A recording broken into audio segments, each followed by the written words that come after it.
Tonight, we begin with something small. Not a king, not a battle, not a ruined castle standing beneath a grey English sky. Our story begins instead with a flower, pale, delicate, and strangely demanding, growing in the warm forests of the Americas.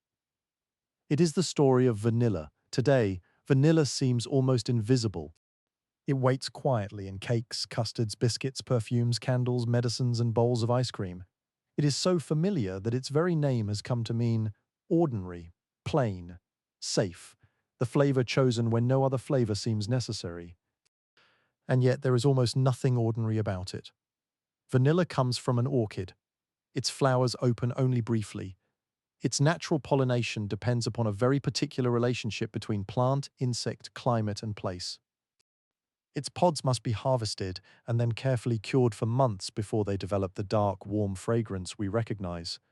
For much of human history, almost nobody on Earth knew it existed, so get comfortable. Dim the lights a little. Settle beneath the blankets. And if you enjoy these quiet journeys into the forgotten corners of history, you can subscribe, leave a comment, or simply tell us where in the world you are listening from tonight. There is no hurry. We have a long way to travel. And our journey begins not in a royal kitchen in London, nor in a fashionable cafe in Paris, but beneath the green canopy of Mesoamerica, centuries before Europeans understood that such a place existed. The air is warm there. Rain has recently passed through the forest, leaving beads of water trembling on broad leaves. The earth smells dark and rich. Insects move among roots and fallen branches. Somewhere beyond the trees, water murmurs over stone. And climbing quietly toward the light is an orchid. Its vine curls around the trunk of a tree, using the tree for support, but taking no food from it. Thick green leaves emerge along its length. Pale flowers appear when the season is right, delicate enough to seem almost temporary. They are temporary. A vanilla flower does not remain open for long. By the time the forest darkens again, its opportunity may already be gone. If pollination succeeds, something remarkable begins. Behind the flower, a long green pod slowly develops. At first glance, there is little about it to suggest the scent that will one day make fortunes, inspire cooks, trouble merchants, occupy plantations and perfume kitchens thousands of miles away. Fresh vanilla pods do not smell much like the vanilla known today. That aroma must be coaxed out. The pod must be picked at the proper moment. It must be warmed, sweated, dried, rested, and watched. Too much moisture invites rot. Too much sun can damage it. Too little care leaves the fragrance weak. Long before chemistry could explain what was happening inside the pod, people living in the region had already learned through observation. They knew the forest. They knew when plants flowered and when rains came. They knew which vines were useful, which roots could heal, which leaves could be eaten, and which fruits required patience. Among the peoples most closely associated with the early history of vanilla were the Totonacs, whose communities flourished along the humid Gulf Coast of what is now Mexico. This was a landscape well suited to the orchid: warmth, moisture, shade. Forests thick enough to soften the fierce tropical sun. The Totonac world was not empty wilderness waiting to be discovered. It contained towns, farms, markets, temples, roads, families, rivalries, ceremonies, and generations of accumulated knowledge. People cultivated maize. They grew beans and squash. They gathered fruits and medicinal plants. Cotton became cloth beneath skilled hands. Cacao moved through networks of exchange, and somewhere among these ordinary activities, vanilla entered human culture. Exactly when people first began using it is difficult to know. Plants rarely leave behind neat written biographies. A pod decays. A flower disappears. A fragrance survives only in memory unless someone records it. Archaeology can recover pottery, stone, bones, buildings, seeds, pollen, and traces of ancient meals. But scents are elusive travelers through time. Vanilla therefore enters history softly. Not with a trumpet, not with a coronation, not with a date carved confidently into stone. It appears through traditions, later accounts, linguistic evidence, and the wider history of the peoples who cultivated it. For the Totonacs, vanilla was more than a pleasant smell. Later traditions connected the orchid with sacred stories, desire, fertility, death, and transformation. As often happens with ancient plants, practical value and spiritual meaning grew around one another until separating them became difficult. A useful plant could also be a sacred plant. A fragrant pod could also carry a story, and stories mattered. Imagine a Totonac settlement in the humid lowlands. Morning arrives gradually, smoke rises from cooking fires, dogs wander between houses. Someone grinds maize on stone, the repeated movement producing a soft scraping rhythm. A child carries water. An older man examines a tool whose edge has become dull. Women speak while preparing food. Beyond the settlement lie cultivated fields and patches of forest. The boundary between farm and wilderness is not always sharp. People move between them. They know paths that an outsider would miss. They recognize trees not simply by shape, but by use. One provides fruit. Another gives resin. Another is good for building. A vine climbing a trunk may seem insignificant to a stranger. To someone who has grown up here, it has a name. It has a season. It has a purpose. Vanilla belongs to this world of intimate knowledge. The green pods can be gathered, but their transformation requires time. This is one of the strange truths of vanilla. It does not reveal itself immediately. A ripe peach announces its sweetness with color and scent. Mint releases fragrance when crushed between the fingers. Wood smoke makes itself known from half a village away. Vanilla is more secretive. Its famous aroma develops largely after harvest. The pods must undergo curing, a sequence of changes that breaks down compounds inside their tissues and releases the substances responsible for their characteristic fragrance. The most famous of these substances would much later be called vanillin. No Totonac farmer needed that word. The nose was enough. Experience was enough. Generations of repetition were enough. A pod treated correctly became dark, flexible, glossy, and fragrant. And that fragrance was unusual. Sweet without being sugar. Floral without smelling exactly like a flower. Warm, woody, almost smoky, a scent that seemed to linger after the pod itself had been removed. It was the kind of aroma that invited memory. Perhaps this is part of vanilla's later success. Human beings are unusually vulnerable to smell. A scent can pass around reason and arrive directly in a remembered room. Bread, rain, smoke, leather. A particular soap used by a grandparent. The wooden interior of an old cupboard. Long before anyone in Europe stirred vanilla into custard, the plant already possessed this quiet power, but its future would depend upon politics. To the west and across the highlands, powerful societies rose and fell. Trade connected distant regions. Goods traveled from warmer lowlands towards cities where they could not easily be produced. Feathers moved, salt moved, cacao moved, cotton moved, obsidian moved. Vanilla moved too. By the centuries immediately before the arrival of the Spanish, the political landscape of central Mexico had been transformed by the rise of the Mexica, commonly called the Aztecs. Their capital, Tenochtitlan, stood in a lake in the Valley of Mexico. To later European eyes, it would appear astonishing. Causeways crossed the water. Canoes carried goods through canals, markets filled with traders, temples rose above crowded neighborhoods. Flowers grew in carefully tended gardens. Tribute flowed toward the center of imperial power. The Mexica did not control every region in the same way, and their relationship with neighboring peoples could involve warfare, tribute, alliances, resistance, and resentment. The Totonac regions eventually became entangled in this expanding political system, and with tribute came goods. Among them were fragrant vanilla pods. The orchid had begun a journey, not yet across oceans, not yet into French pastries or English puddings. For now it traveled along paths worn by sandals, through forests and over highlands, carried by people whose names have mostly disappeared. This is worth remembering. History often preserves the person who receives a luxury better than the person who produces it.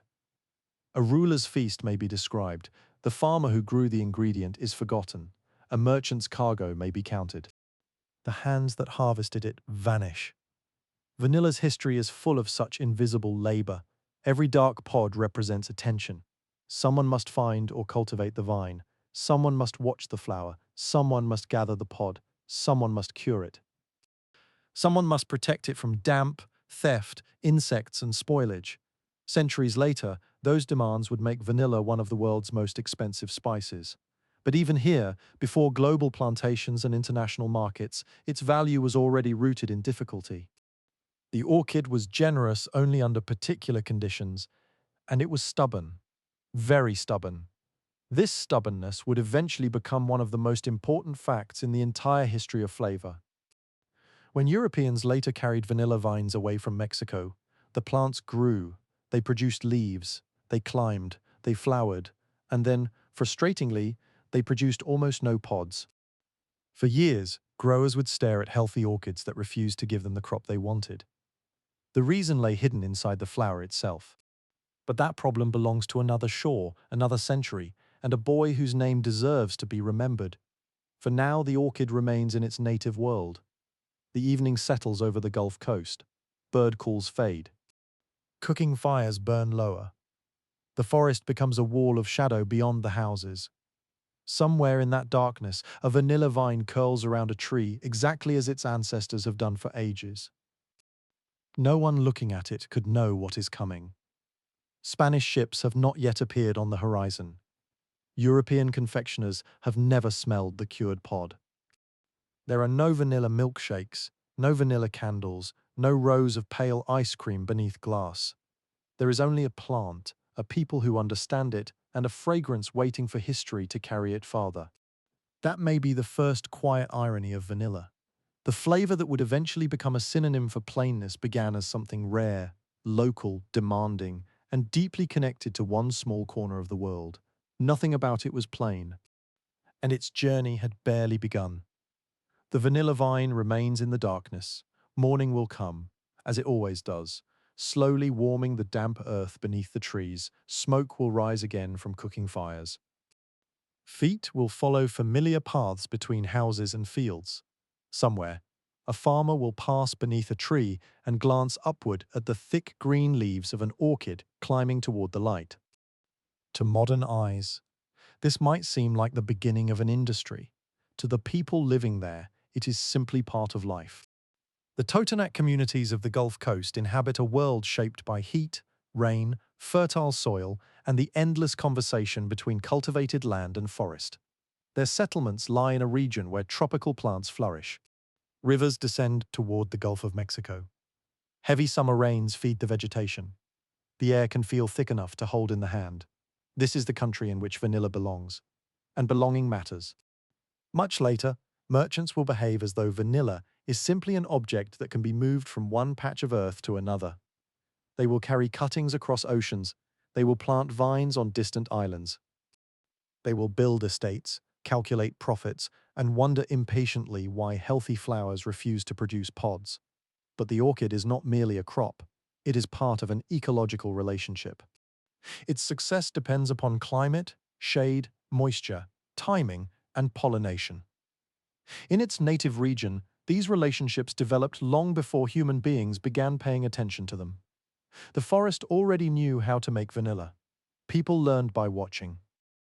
That knowledge was precious. It was also fragile. Much of what the earliest Totonac growers understood was transmitted not through books, but through practice. A child watched an older relative. A farmer noticed which vines survived. Someone remembered that pods harvested at a certain stage cured better than others. Another person learned how long they could remain in warmth before moisture became dangerous. Knowledge passed from hand to hand. This kind of history rarely produces famous names. There is no surviving plaque saying that one particular farmer perfected a particular method on one particular morning. Instead, there are generations, anonymous hands, anonymous experiments. Small improvements repeated until they become tradition, and around practical knowledge, stories grow. One later, Totonac tradition tells of vanilla emerging from tragedy. Versions differ, as old stories often do, but the heart of the tale concerns a young woman associated with purity and sacred obligation, and a young man who loves her. Their love cannot be permitted. They flee, they are discovered. Death follows from the place where their blood touches the earth. Plants rise, a tree grows upward, around it curls an orchid. The orchid embraces the tree, and from it comes the fragrance of vanilla. It is not necessary to read such a story as a literal botanical explanation. That is not its purpose.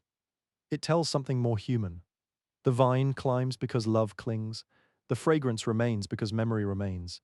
Beauty comes from loss. And the plant becomes more than a useful object.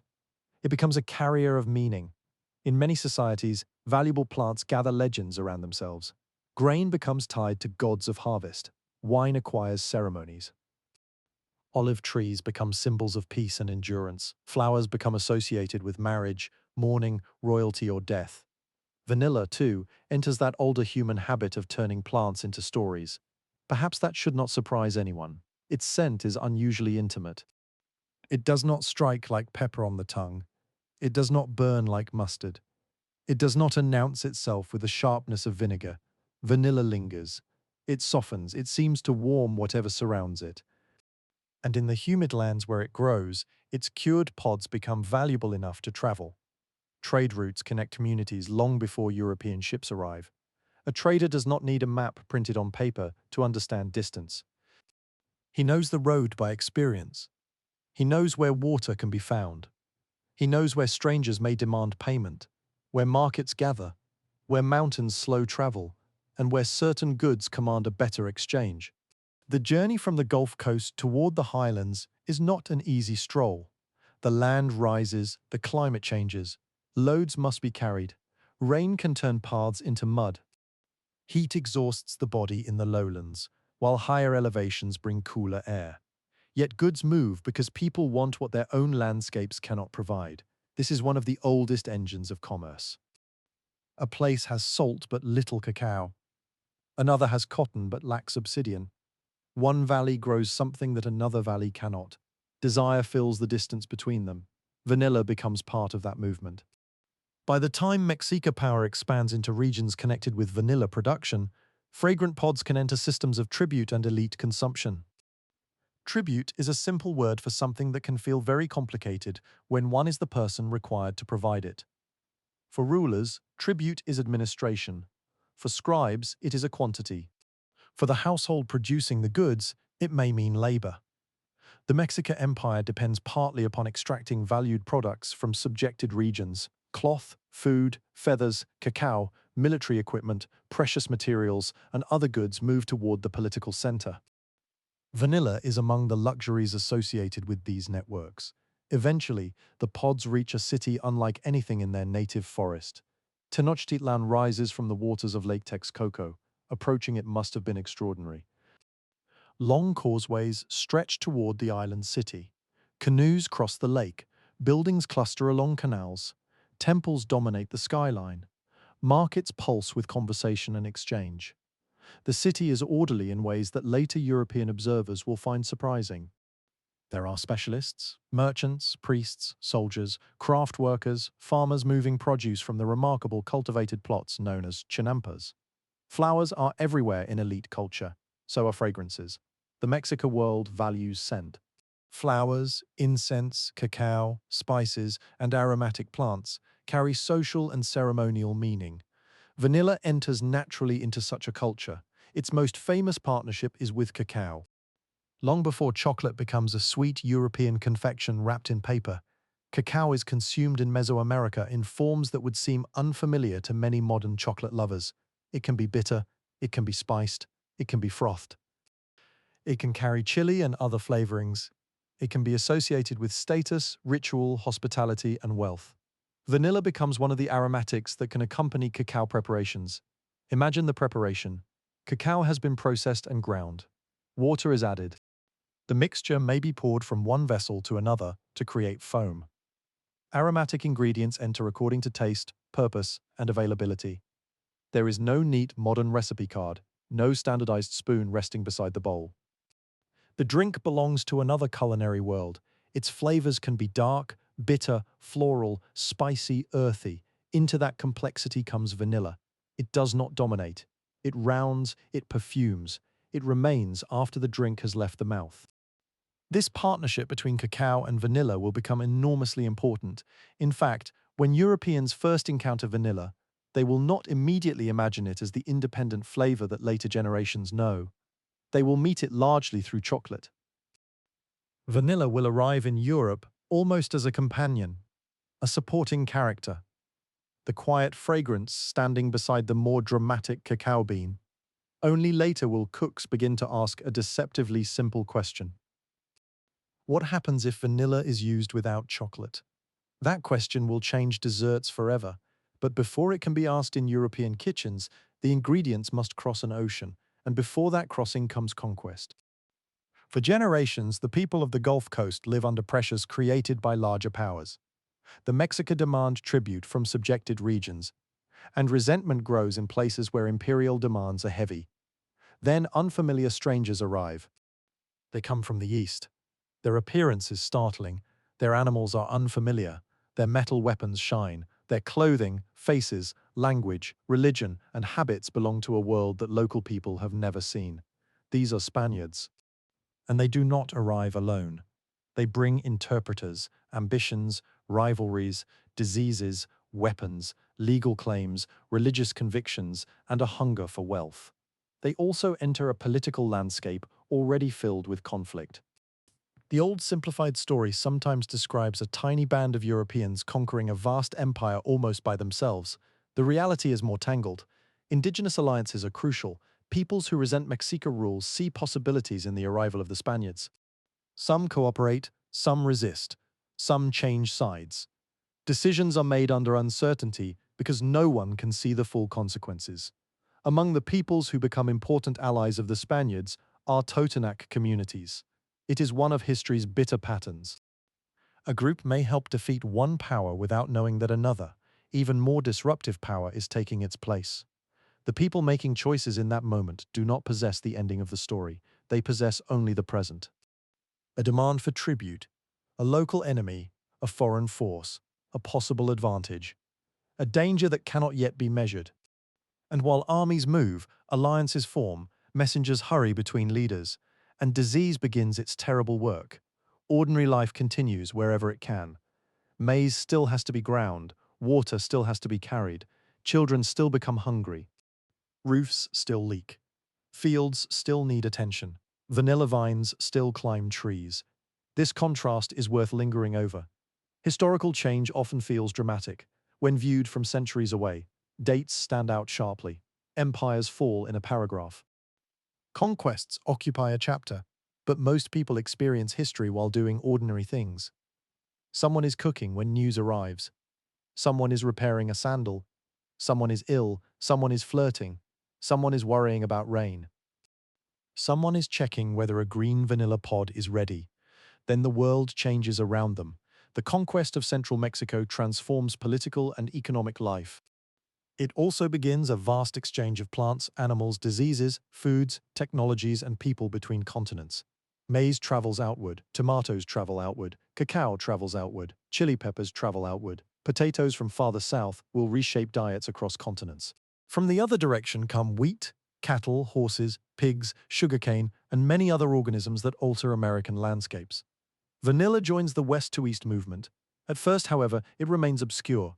European attention is easily captured by gold and silver. Precious metals can be weighed, they can be minted, they can finance wars and royal ambitions. A wrinkled black pod does not glitter, yet scent has its own form of persuasion. Somewhere, someone smells vanilla. Someone tastes cacao perfumed with it.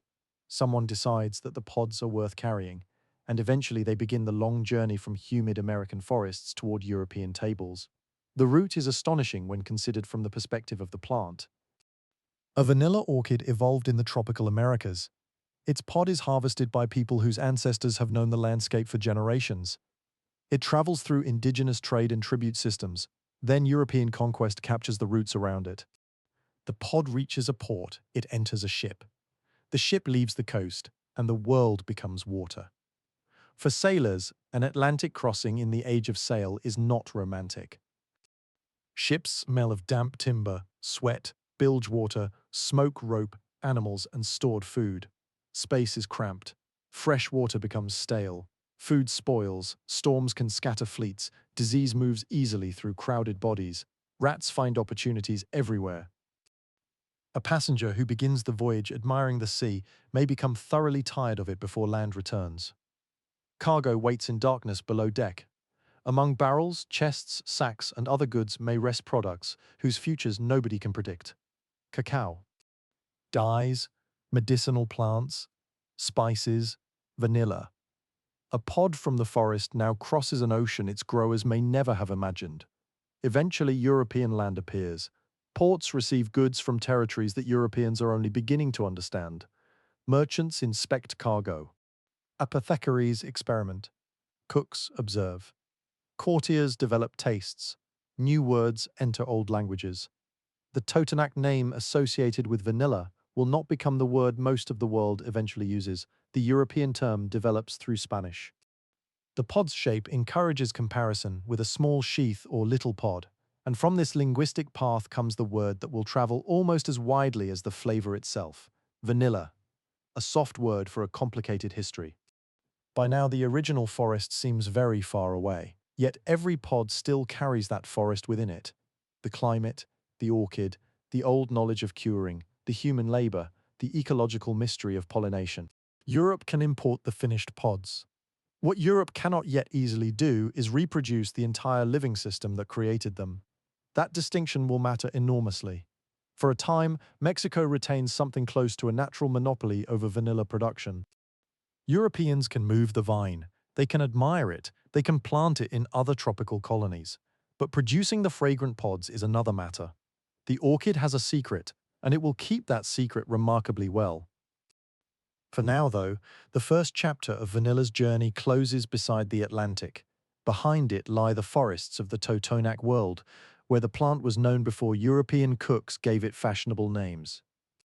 Ahead lie royal kitchens, apothecary shelves, chocolate houses, sugar plantations, botanical gardens, and eventually the cold white surface of ice cream.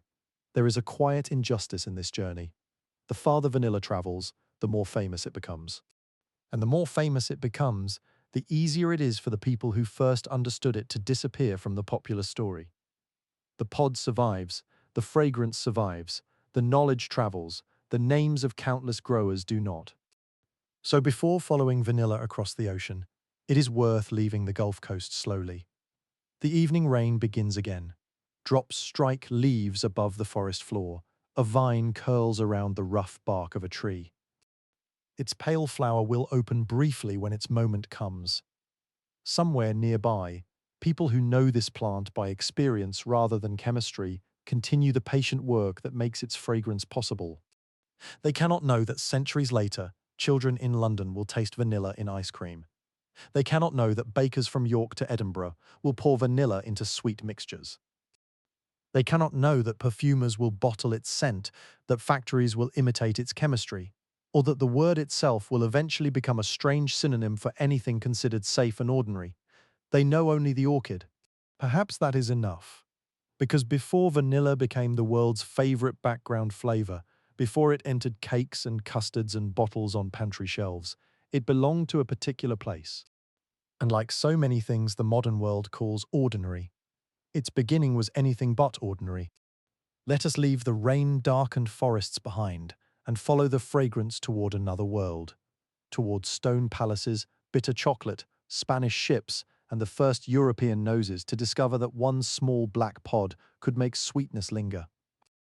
Let us follow that fragrance inland now, away from the rain-darkened forests and toward the high valleys where another plant has already become a symbol of wealth.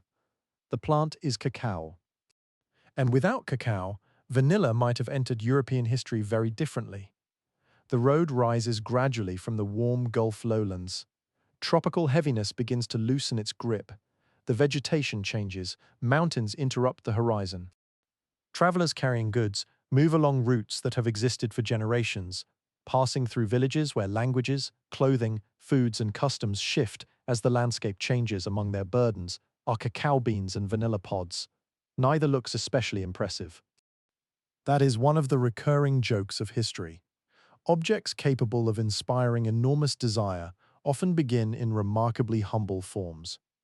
Gold announces itself, a gemstone catches the light, silk slides between the fingers with obvious luxury. But cacao is a pile of brown seeds. Vanilla is a wrinkled pod. Their power has to be discovered through preparation. Eventually, the road leads toward the Valley of Mexico. a high basin surrounded by mountains. In the early 16th century, lakes spread across much of the valley floor, reflecting clouds, settlements, fields, temples, and distant volcanic peaks. And rising from the water is Tenochtitlan. To approach the city is to enter a place that seems almost to float. Long causeways connect the island capital to the surrounding shores. Canoes move across the water carrying vegetables, flowers, pottery, wood, stone, cloth, and people. Farmers work the rich agricultural plots commonly known as chinampas, producing food for a large urban population. The city is noisy by day. Sandals strike stone, paddles enter water, merchants call to customers, dogs weave through crowded spaces. Priests climb temple steps, workers carry loads through streets and along canals. Smoke rises from houses. Flowers bring color to courtyards. In the great market at Tlatelolco, goods arrive from distant regions. There is food in astonishing variety: maize beans, chili peppers, tomatoes, avocados, squash, fish, birds, honey, salt, cacao. There are woven textiles and decorated pottery. Obsidian blades shine darkly in the light. Medicinal plants are arranged for buyers who know their uses. Feathers from tropical birds bring flashes of green, red, and blue. The market is not merely a place to buy dinner, it is a map of an empire. Every object tells something about distance. A feather tells of warmer forests. A shell tells of a coast. A block of stone tells of a quarry. A cacao bean tells of tropical lands where the tree can grow. And a vanilla pod carries the scent of the humid Gulf. The Mexica elite live at the center of this enormous movement of goods. Their political power reaches outward through warfare, alliances, taxation, and tribute. Subject communities may be required to send valuable products toward the capital at regular intervals. Tribute can include practical necessities. It can also include luxury: fine cloth, feathers, cacao, vanilla. For the ruler and nobility, possessing distant goods is not only pleasurable, it demonstrates reach. A fragrant pod from far away says something about power. It says that someone cultivated it, someone prepared it, someone carried it, and eventually it arrived here, at the center. Yet vanilla is not normally eaten by itself. No one sits down with a bowl of cured pods and begins chewing happily. Its gift is transformation. A little fragrance changes something larger. This makes cacao its perfect companion. Cacao already carries tremendous importance in Mesoamerican societies. Its history stretches back long before the Mexica. Earlier cultures had cultivated and consumed it. And by the time Tenochtitlan dominates the valley, cacao is deeply woven into trade, elite consumption, ritual, and social life. The cacao tree itself prefers warmer climates than those of the high valley of Mexico, so the beans must travel. That makes them valuable. Cacao beans can even function in certain exchanges as a form of currency. A bean is therefore both ingredient and object of value. Imagine holding one: dry, light, hard. Nothing about it resembles a smooth bar of modern chocolate. There is no milk, no glossy wrapper. No neat square waiting to snap between the fingers. To turn cacao into a drink requires work. The beans are fermented and dried after harvest. They may then be roasted, their shells removed, and the interior ground into a paste. Grinding is physical labor. Stone meets cacao. Hands move repeatedly. The paste grows smoother. The aroma becomes deeper. Water is introduced. Then come other ingredients. Chili may sharpen the drink. Flowers may perfume it. Honey or other sweetening agents may appear in some preparations. Maize can alter its texture, and vanilla can add its dark floral warmth. The result is not exactly the hot chocolate known in a modern cafe. It belongs to a different world of taste. It may be bitter. It may be spicy. It may be served cool rather than steaming. Most importantly, it may be covered with foam. Foam matters. The liquid can be poured repeatedly from one vessel into another, sometimes from a height, creating a frothy head. The movement requires confidence. Raise the vessel, pour. Catch the stream below, raise it again, pour. The dark liquid falls through the air. Foam gathers. The fragrance rises. Cacao, flowers, spices, vanilla. For an elite drinker, the experience involves more than flavor. The vessel matters, the presentation matters, the setting matters. Who serves the drink matters. Who is permitted to consume certain preparations matters. Food is never only food when status becomes involved. A palace meal can be a political performance. And at the center of Mexican political life stands the ruler Europeans will know as Moctezuma II. By the time Hernán Cortés and his companions enter the region, Moctezuma rules an empire that is powerful but not universally loved. Later European accounts describe elaborate meals and large quantities of cacao associated with his court. Such accounts must be read carefully. Conquerors are not neutral observers, and stories become embellished as they travel. Still, cacao's elite importance is beyond doubt. Vanilla enters European imagination through this larger world of chocolate. The distinction matters because Europeans do not initially encounter a neat bottle labeled vanilla extract. They encounter combinations. Flavors arrive embedded inside cultures. A Spaniard tasting cacao for the first time is not simply discovering chocolate. He is encountering a network of agricultural knowledge, preparation methods, trade routes, social customs, and ingredients whose histories he barely understands. Perhaps the first reaction is confusion. Human beings often expect unfamiliar food to behave like familiar food. The color of cacao suggests one thing. Its bitterness delivers another. A European palate accustomed to wine, bread, meat, olive oil, cheese, herbs, and increasing quantities of sugar must learn how to interpret this dark American drink. Some dislike it, others become fascinated, and fascination has a habit of becoming appetite. The Spaniards already understand the value of spices. Europe has spent centuries craving distant flavors. Pepper arrives through long trade routes. Cinnamon carries the romance and expense of distance. Cloves and nutmeg can command extraordinary prices. Spices preserve no magical ability to keep all meat fresh, despite a popular modern myth. But they do make food more varied, fragrant, prestigious, and desirable. They also display wealth. If an ingredient comes from very far away and costs a great deal, serving it tells guests something about the host. Vanilla fits easily into this psychology. It is foreign fragrant, difficult to obtain, connected with elite consumption. And, most importantly, it works beautifully with another American product that Europeans are slowly learning to desire: chocolate. The partnership crosses the Atlantic, but the crossing changes both ingredients. European cooks and consumers do not simply copy Mesoamerican preparations forever. They adapt them to European tastes and available ingredients. Sugar becomes increasingly important. This is where the story grows darker. Sugar is already known in Europe, but expanding Atlantic empires will transform its production. Plantations spread through suitable climates. Enslaved labor becomes central to the enormous growth of the sugar economy. Sweetness, which seems so innocent on the tongue, becomes tied to systems of violence. The history of dessert is full of uncomfortable shadows. Sugar, coffee, cacao, vanilla. All will eventually be connected to colonial land, coerced labor, trade, and empire. A spoonful of sweetness can contain a surprisingly large amount of history, yet the people drinking chocolate in European courts do not necessarily see the whole chain. They see the cup, they smell the aroma, they taste the novelty. That is often how luxury works. Distance hides labor.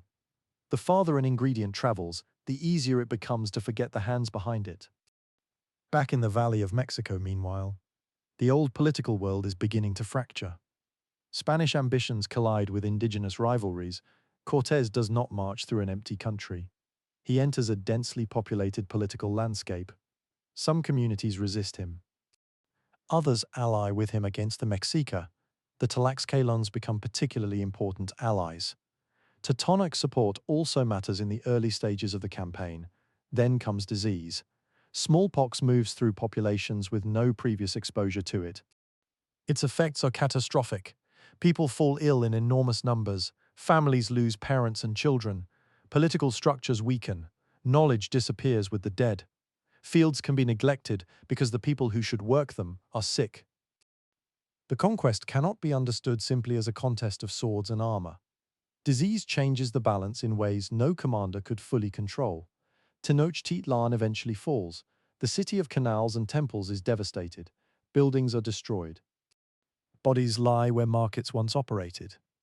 The political center of the Mexica world becomes the foundation for a colonial capital.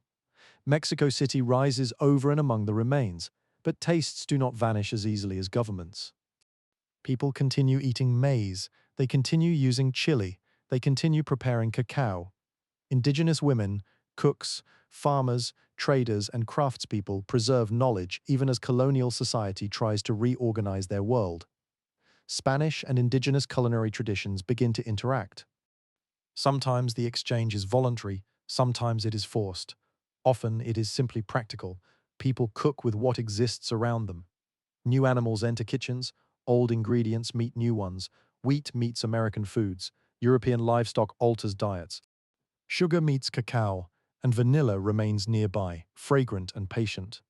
The Spaniards begin sending cacao and vanilla toward Europe. At first, these are exotic colonial goods. Their supply is limited, their preparation is unfamiliar. Their cost restricts who can enjoy them regularly. But the European appetite for novelty is powerful. Imagine a shipment arriving at Seville. The dock is crowded, sailors shout, ropes strain, barrels roll, officials inspect cargo. Merchants calculate what can be sold and at what price. The smell of tar, salt water, animals, fish, sweat, and spices fills the air. Among the cargo are dried products from a continent that Europeans still describe with a mixture of wonder, greed, fear, and misunderstanding. A merchant lifts a dark vanilla pod. Perhaps he bends it, perhaps he smells it. The scent is difficult to compare with anything familiar. That is a problem for language. New flavors often arrive before the words needed to describe them. Sweet? Not exactly. Floral? Partly. Woody? Yes, perhaps. Warm? Somehow. The merchant does not need poetry. He needs a buyer.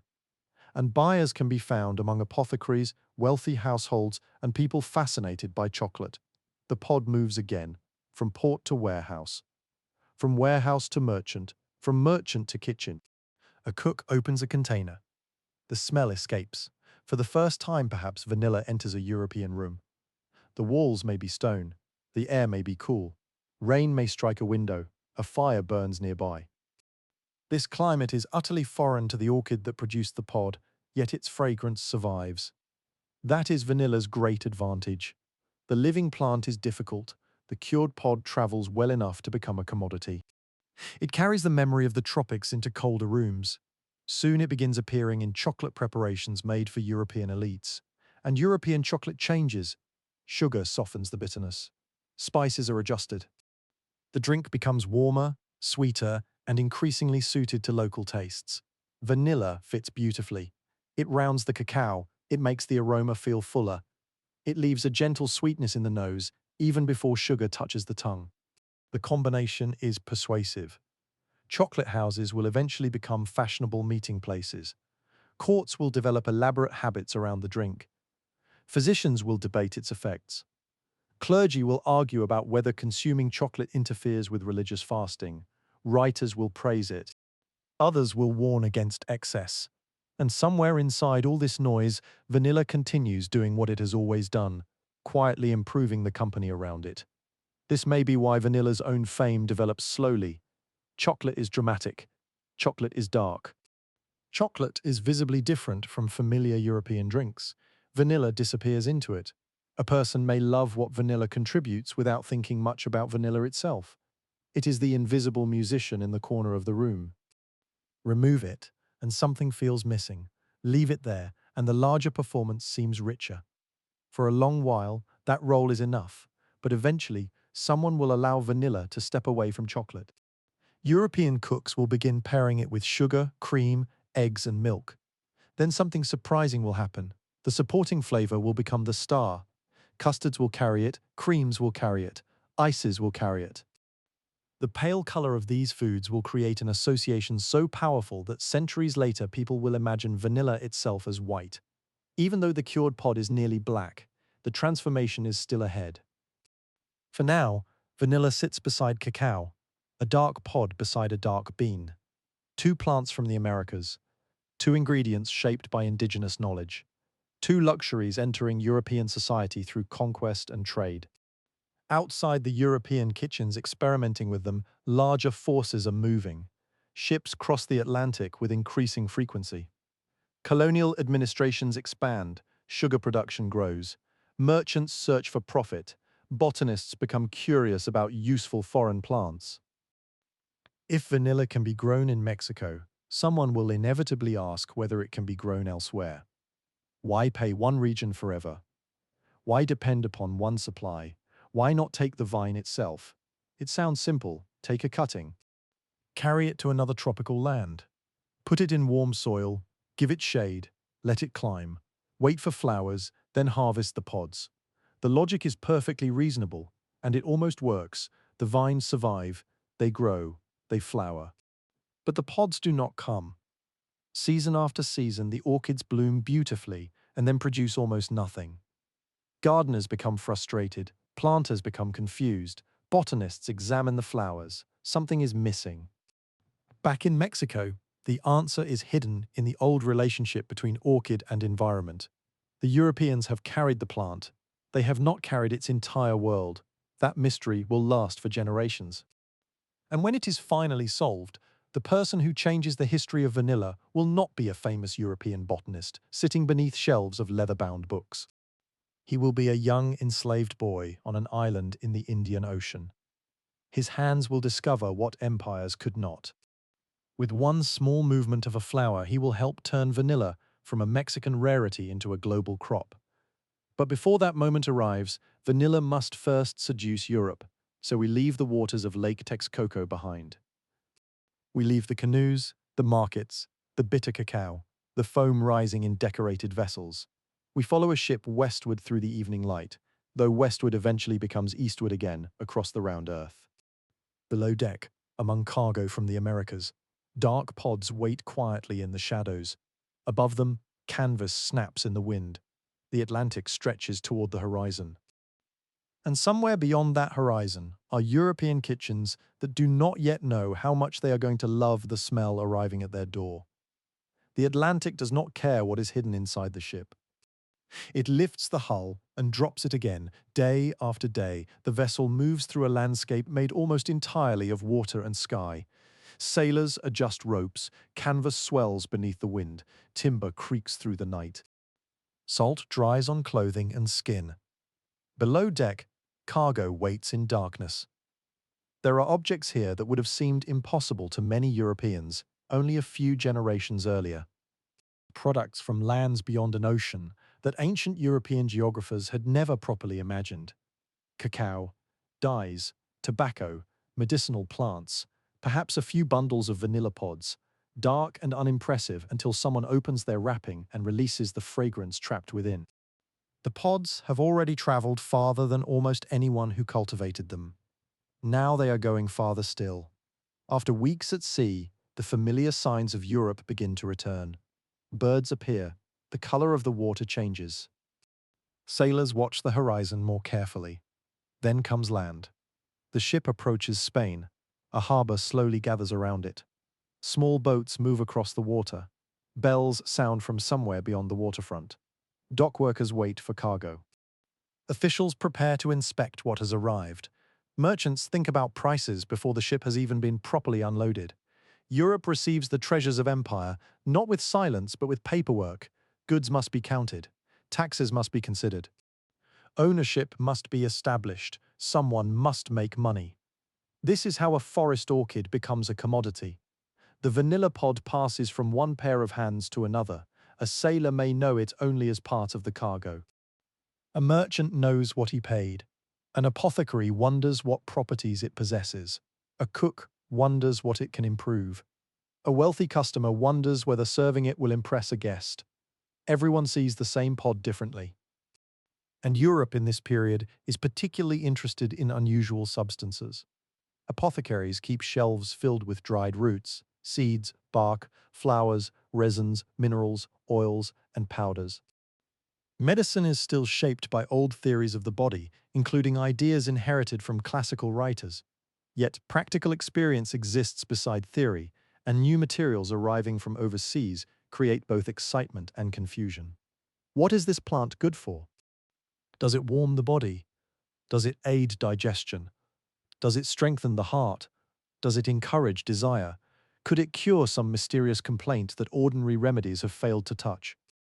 Foreign spices often gather medical reputations almost as quickly as culinary ones. Vanilla is no exception. Its powerful aroma encourages people to imagine powerful effects. A substance that smells extraordinary surely must do extraordinary things. This assumption is ancient. It is also very human. For centuries, pleasant fragrances are associated with health, while foul smells are often associated with danger and disease. Long before microorganisms are understood, people recognize that decay smells unpleasant, that dirty water can be dangerous, and that certain environments seem connected with sickness. They draw conclusions through the knowledge available to them. Perfume, incense, herbs, spices, and aromatic waters therefore occupy an uncertain territory between pleasure, medicine, hygiene, and ritual. Vanilla fits comfortably there, but chocolate remains its easiest doorway into European life. The first European encounters with cacao are not immediately enthusiastic. Bitter cacao preparations can seem strange to palates unfamiliar with them. Then cooks begin changing the drink. Sugar enters generously. The bitterness softens. Cinnamon may appear. Vanilla follows. The transformation is profound. What had been an indigenous American drink with its own cultural traditions begins becoming a European luxury adapted to European preferences. The process does not erase the American origin, but it often hides it. Soon, a cup of chocolate can sit in a Spanish household looking perfectly at home. Imagine such a room on a cool morning. Heavy walls hold back the weather. A small fire burns. A servant carries a vessel carefully. The chocolate is thick and fragrant. Steam rises. A wealthy drinker lifts the cup. The aroma arrives first. Cacao, sugar, perhaps cinnamon, and beneath them, vanilla. The pod from the humid forest has entered a room where the orchid itself could never comfortably grow. That is the strange power of trade. A person can experience the scent of a distant climate without understanding anything about the place that produced it. The drink becomes fashionable. From Spain, chocolate culture spreads through elite networks into other parts of Europe. Royal marriages help move habits between courts. Diplomats encounter foreign customs. Merchants see opportunities. Religious communities sometimes participate in the preparation and circulation of chocolate. Recipes travel imperfectly, changing as they go. By the 17th century, chocolate is increasingly familiar among European elites. It remains expensive. That expense is part of the attraction. A luxury becomes more desirable when not everyone can have it. Serving chocolate says that a household possesses money, connections, and taste. The cup itself may be elegant. Special vessels and serving equipment develop around the drink. Ceremony grows around consumption, and vanilla rides quietly inside this fashion. At first, European attention still focuses more strongly on chocolate than on the aromatic pod accompanying it. This is understandable. Cacao provides the body of the drink. Vanilla provides a whisper, yet whispers can be memorable. Cooks begin noticing that the fragrance works with sweetness more generally. The discovery does not happen in a single dramatic moment. There is no known evening when every cook in Europe suddenly stops and announces that vanilla deserves independence. Culinary change is usually slower.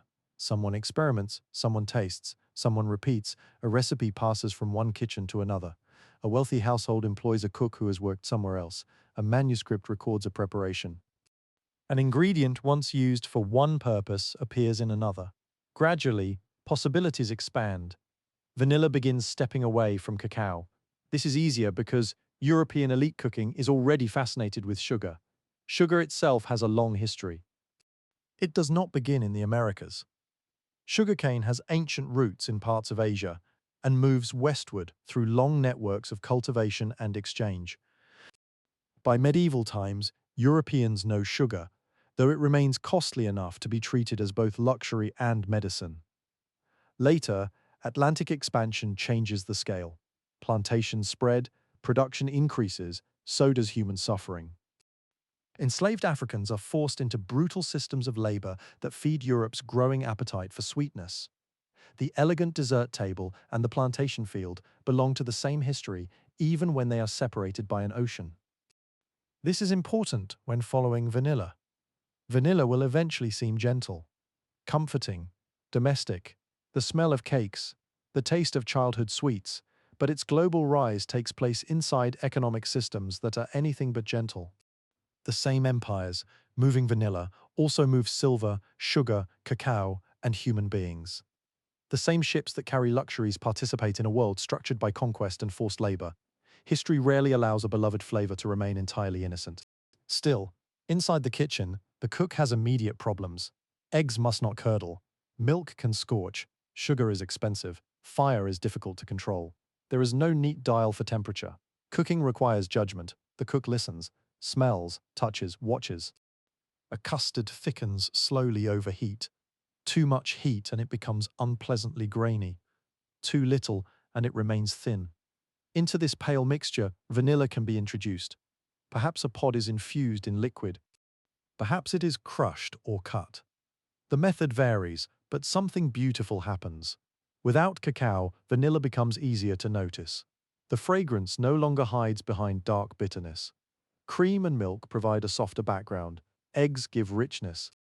Sugar amplifies the impression of sweetness. Vanilla begins to reveal a curious ability. It makes sweet things seem somehow sweeter, even without contributing much sugar of its own.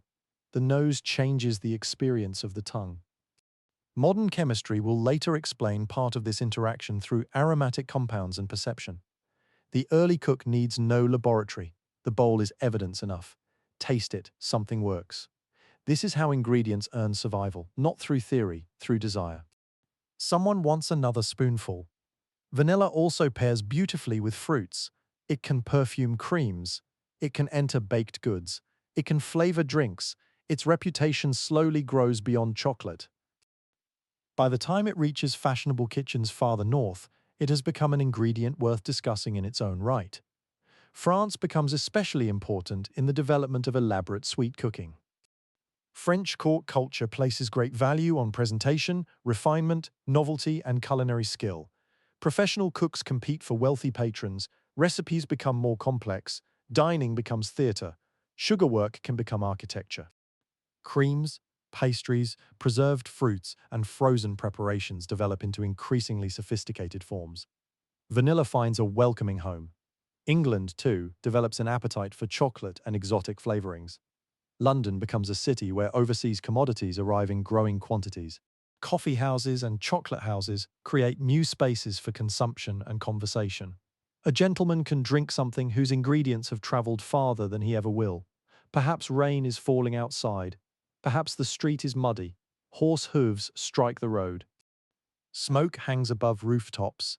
Inside, a cup carries the fragrance of tropical America. Farther north, in places such as York and Edinburgh, imported luxuries also become signs of a changing world. Not everyone tastes them. Most ordinary households still live on much simpler foods: bread, porridge, ale, vegetables, cheese when available, meat according to income and circumstance. A laborer does not casually pour expensive vanilla into breakfast. For a long time, the ingredient belongs mainly to people with money. This exclusivity creates a peculiar contrast with the future. Today, vanilla is often the default. Then, it is evidence of extravagance. To serve vanilla is to serve distance. Think about the journey hidden inside a single pod. It begins on a tropical vine. It is harvested by hand. It is cured through careful labor. It travels overland. It reaches a port. It crosses an ocean. It enters another port. A merchant purchases it. Another merchant may resell it. It reaches an apothecary or kitchen. Every stage adds cost. Every stage risks loss. Moisture can ruin cargo. War can interrupt shipping. Pirates can take vessels. Storms can sink them. Political decisions can alter trade. A bad harvest can reduce supply. Vanilla therefore remains expensive, not because Europeans have decided arbitrarily that it should be luxurious. but because the chain required to deliver it is long and fragile. There is another problem. Supply remains geographically constrained. European powers understand agriculture as a source of imperial advantage. If a valuable plant grows in one colony, rivals want it in another. Botanical knowledge becomes political knowledge. Seeds and cuttings are moved around the world. Coffee travels, breadfruit travels. Rubber will later travel. Tea plants become objects of imperial ambition. Nutmeg inspires extraordinary competition. Vanilla attracts the same question. Can the orchid be taken from its homeland? Yes, the vine itself can. This seems promising.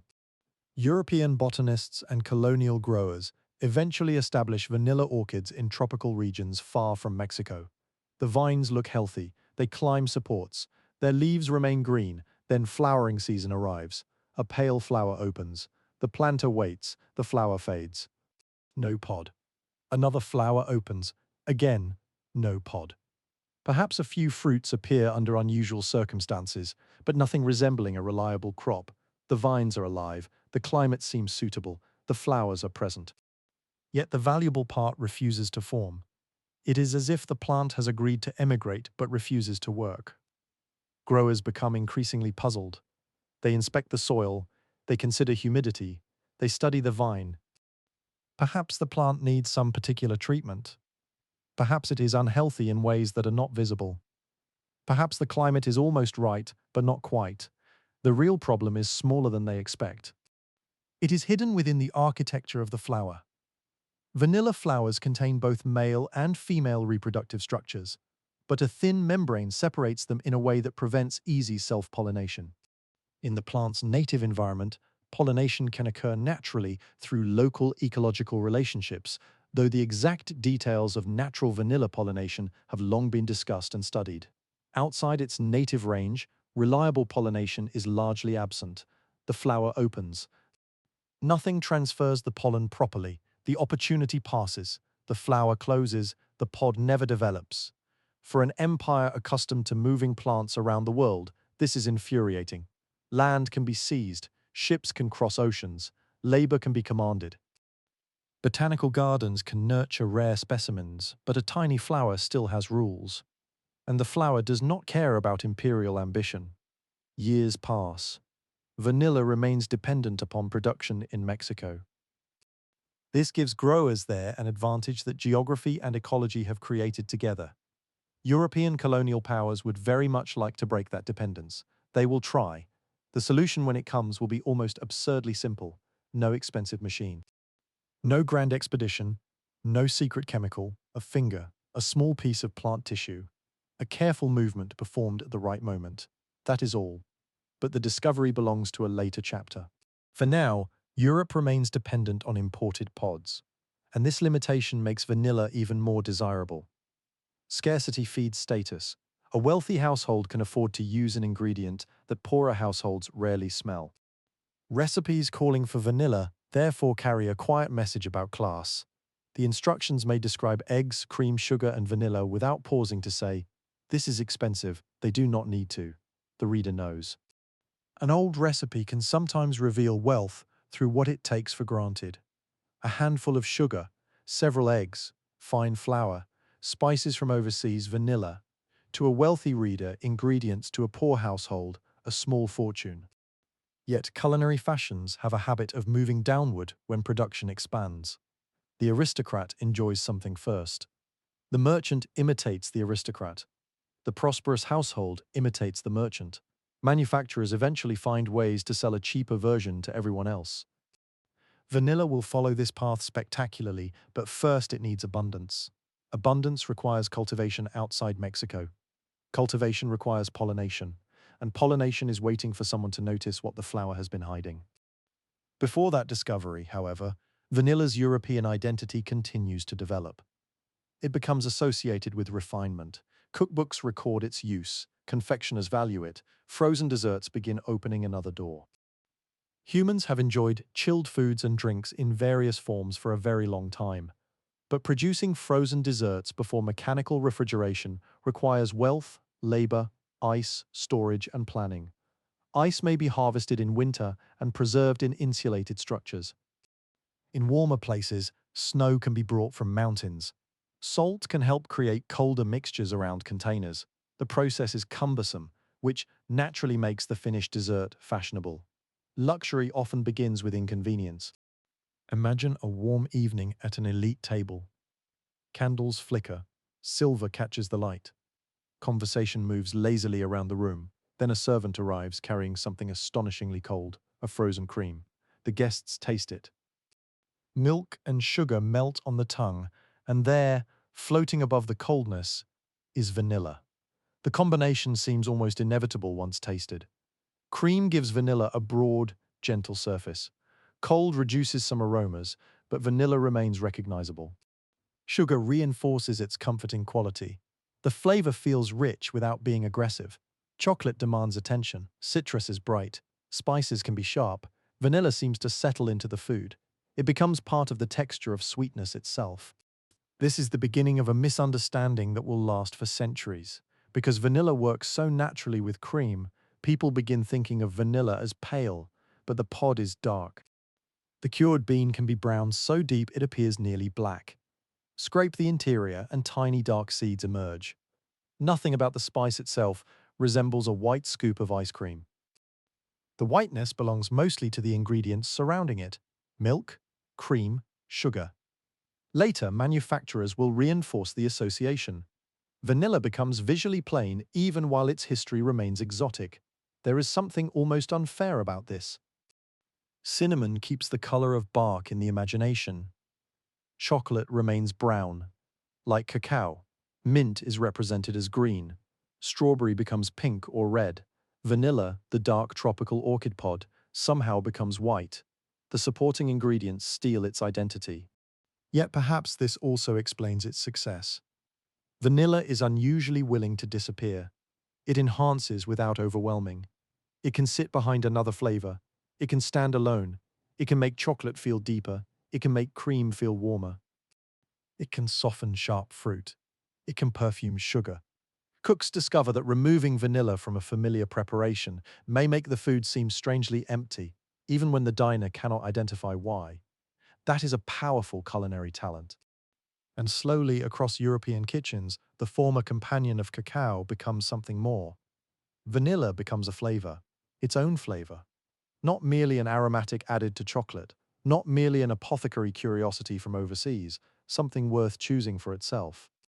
The change is quiet, there is no battle, no treaty. No king wakes one morning and declares the age of vanilla begun. A cook simply uses it again. Then another. A recipe is copied, a guest asks for more.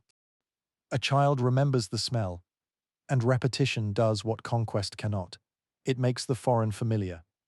By the 18th century, vanilla has secured a place in European confectionery and elite cooking. Its scent belongs increasingly to creams, chocolates, sweet dishes, and frozen preparations, yet every genuine pod still points backward across the Atlantic, back toward Mexico, back toward humid forests, back toward the ecological relationship that European growers have not yet learned to reproduce. The dependence is becoming irritating, demand grows, supply cannot easily follow. Colonial powers possess tropical islands where vanilla vines grow beautifully. Still, the flowers refuse to cooperate. One can almost imagine the planters standing beneath them in exasperation. A pale orchid opens in the morning. It looks perfect. By evening, its chance is passing. The planter sees a flower. He wants a commodity. The flower offers neither explanation nor apology. And perhaps this is the fitting ending to vanilla's first great crossing.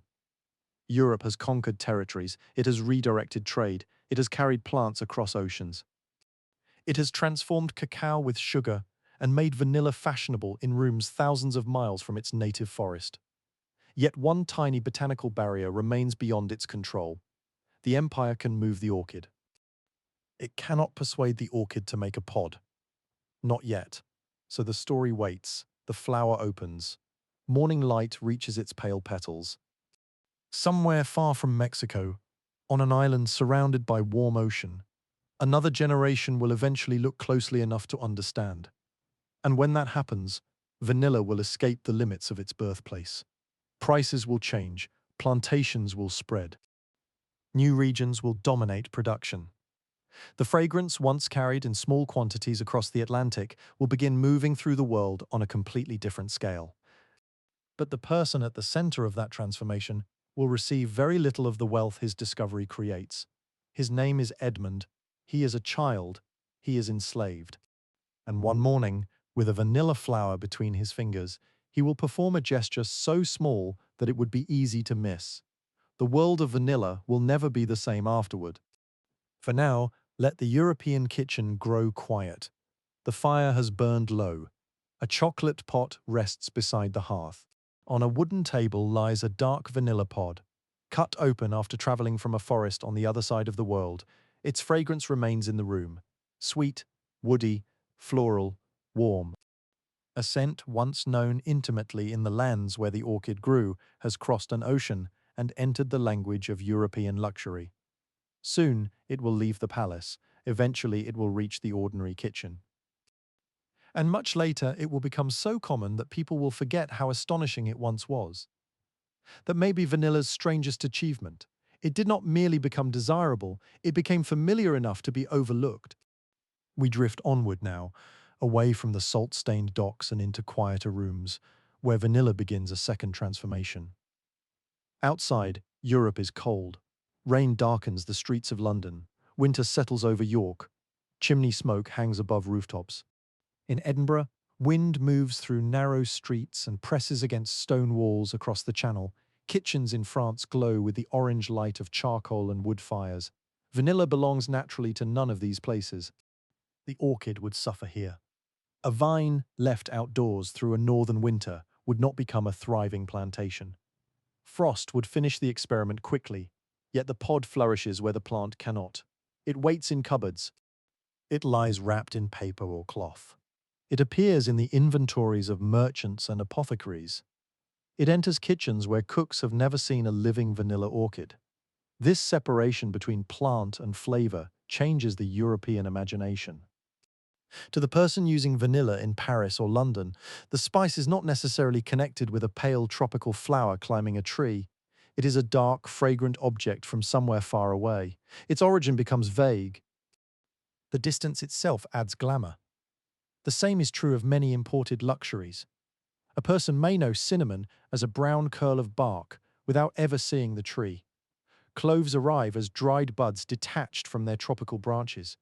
Nutmeg appears as a hard seed, pepper arrives as shriveled black spheres, tea becomes dry leaves in a container, coffee becomes roasted beans. Trade breaks plants into portable pieces, then consumers build new meanings around those pieces. Vanilla begins accumulating meanings of its own.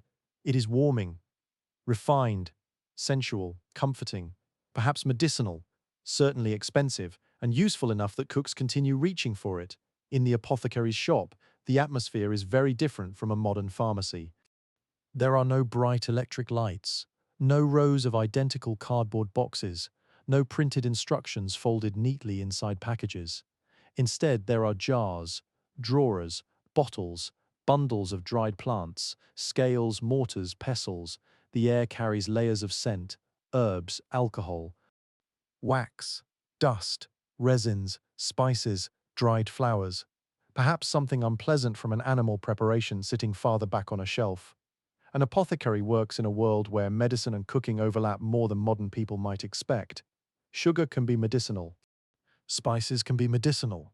Wine can carry remedies. Aromatic preparations may be recommended for complaints that range from weak digestion to melancholy. Vanilla acquires its own reputation. European writers attribute various properties to it. Some consider it stimulating. Some connect it with the stomach. Others associate it with sexual vigor. The details vary because medical theory itself varies. One physician may praise what another distrusts. This is normal. Medicine has always contained disagreement, especially when evidence is limited. Vanilla's scent almost invites exaggeration. Anything that smells so rich must surely be doing something. Perhaps it strengthens, perhaps it warms, perhaps it awakens, perhaps it restores, and if a wealthy patient enjoys taking the remedy, so much the better. There are worse medicines than fragrant chocolate. The relationship between pleasure and health becomes particularly interesting with cacao. Some religious authorities and theologians debate whether chocolate consumed during fasting violates the fast. The question sounds almost comic from a distance, but it matters deeply in a society where fasting rules shape religious life. Is chocolate food? Is it drink? Does adding nourishing ingredients change its status? If someone consumes a rich cup containing cacao, sugar, perhaps vanilla and other flavorings, has that person merely taken a beverage or quietly eaten breakfast? Such arguments can become surprisingly serious. Human beings possess an extraordinary ability to turn snacks into philosophy. Vanilla sits politely inside the cup while everyone debates. Meanwhile, cooks are discovering more practical truths. Vanilla likes fat, it likes dairy, it likes sugar, it likes eggs. This makes it ideal for the increasingly elaborate world of European sweet cookery. A wealthy kitchen is a place of constant labor. The romantic image of a lone chef calmly preparing elegant dishes does not capture the full reality. Large households require teams. There are fires to maintain, water to carry, animals to butcher, vegetables to clean, bread to prepare, pots to scrub, ash to remove, knives to sharpen, serving dishes to arrange. Meals follow schedules dictated by people who are not doing the cooking. Heat fills the kitchen even when the rest of the building is cold. Clothing absorbs smoke. Hands become rough. Burns are common. A cook working beside an open hearth does not experience cuisine as a beautiful photograph. Cuisine is heavy, hot, wet, sharp, time-sensitive. Into this physical world comes the delicate problem of custard. Eggs and cream can become something luxurious when handled carefully. They can also become scrambled disappointment. The cook must understand heat without a digital thermometer. A hand near the vessel, the behavior of the mixture, the sound of simmering water, the resistance against a spoon. These are the instruments. Vanilla makes the result seem more refined. A pod can be placed in warm milk or cream, so its aromatic compounds gradually infuse the liquid. The cook waits. The fragrance spreads. When sugar and eggs join the mixture, vanilla seems to bind everything together. It is present without being heavy. That matters in elite cuisine, where balance increasingly becomes part of the ideal. The flavor travels particularly well through France. French cooking is changing. Court culture encourages spectacle, but it also encourages specialization. Skilled confectioners work with sugar, fruits, creams, pastries, and decorative forms. The kitchens serving aristocratic households become laboratories of pleasure, not scientific laboratories in the modern sense. There are no white coats. There are plenty of stains, but experimentation happens constantly. What if this cream is chilled? What if that fruit is preserved? What if sugar is cooked longer? What if a fragrance is infused rather than ground? What if vanilla is allowed to stand alone? The last question matters. For generations in Europe, vanilla has been closely tied to chocolate. But once a cook understands that vanilla works beautifully with cream, there is no reason to keep cacao in every recipe. Remove the chocolate, the mixture becomes pale, the vanilla remains. Now, the aroma can be heard, so to speak, without the larger instrument beside it. It is softer than many spices. Cinnamon announces itself quickly, clove can dominate, nutmeg is unmistakable when used heavily, vanilla behaves differently. It seems almost to deepen the sweetness already present. A diner may not immediately say, "This tastes of a tropical orchid." He simply notices that the cream is unusually good. This quietness is one of vanilla's greatest strengths. It becomes the flavor that supports pleasure without exhausting the palate. A person can eat a few bites of something strongly perfumed with rosewater and feel satisfied. Vanilla invites another spoonful, then another. That is useful if one happens to sell desserts. The growing European fascination with frozen sweets gives vanilla another opportunity. Producing cold food in an age before mechanical refrigeration is an act of organized stubbornness. Winter ice must be collected where climate permits. It can be stored in ice houses, often insulated with materials such as straw. In warmer regions, snow or ice may be transported from higher elevations. The stored cold is precious. It is saved, managed, protected from melting. Then salt can be used with ice to create a mixture cold enough to freeze sweet preparations placed inside a separate container. The technique requires labor, and labor costs money. So frozen desserts naturally become associated with wealthy tables. The pleasure is partly sensory and partly theatrical. Imagine being served ice in summer. Outside the day is warm, the room feels heavy, windows are open. Then a servant places something frozen before the guests. Cold itself becomes luxury. Add cream, sugar, and vanilla, and the effect is even more remarkable. The vanilla is ideal because it does not fight the dairy. It gives the frozen cream a recognizable identity without turning it sharp or bitter. The flavor seems smooth because the texture is smooth. The mind begins linking them. Vanilla, cream, paleness, softness, sweetness. These associations strengthen over time. They become so powerful that later generations will struggle to imagine vanilla any other way. But genuine vanilla remains dark. A cured pod looks almost like a narrow piece of polished leather. Its surface can be wrinkled. Its interior is sticky and filled with tiny seeds. Hold one close to the nose, and the fragrance is far more complicated than the simple sweetness found in many later artificial vanilla products. There is wood, smoke, flowers, dried fruit, warm spice, sometimes something almost earthy. Natural vanilla is not one note, it is a small orchestra of aromatic compounds. Modern analysis will eventually identify hundreds of compounds contributing to the overall aroma, though one becomes especially famous: vanillin. Vanillin is enormously important to the characteristic smell of vanilla, but natural vanilla is not merely vanillin. This distinction will matter later when chemists learn how to produce vanilla-like flavor without depending entirely upon the orchid. For now, chemistry has not yet rescued anyone from the expense. Every pod must still come from a vanilla plant, and nearly every commercially useful pod still depends upon the region where natural pollination and established cultivation make production possible. That means Mexico. European colonial growers hate this limitation, not necessarily because they dislike Mexico. They dislike dependence. Empires prefer control. If a French merchant wants vanilla, why should production remain tied to Spanish-controlled territory? If a planter owns tropical land elsewhere, why should he not grow the same profitable crop? Botanical gardens therefore become more than pleasant places filled with exotic flowers. They can serve imperial ambitions. A living plant is potential wealth. European powers collect specimens from around the world. Seeds travel in boxes, cuttings are wrapped carefully. Plants cross oceans in conditions that often kill them. Those that survive may be propagated.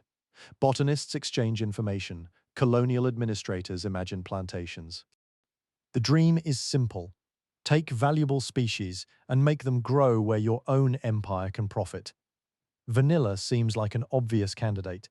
Its native climate is tropical. European empires possess tropical colonies, so vines are transported. They survive in some places. They climb. They produce leaves. There must have been genuine excitement the first time a transplanted vanilla orchid grew vigorously. Perhaps the problem had been solved. A planter could look at the vine and imagine rows of pods. He could imagine exports. He could imagine money. Then the plant flowered. The pale blossom opened. It was beautiful and useless. No pod followed. Another flower opened. The same result. More vines matured. More flowers appeared. Still almost nothing.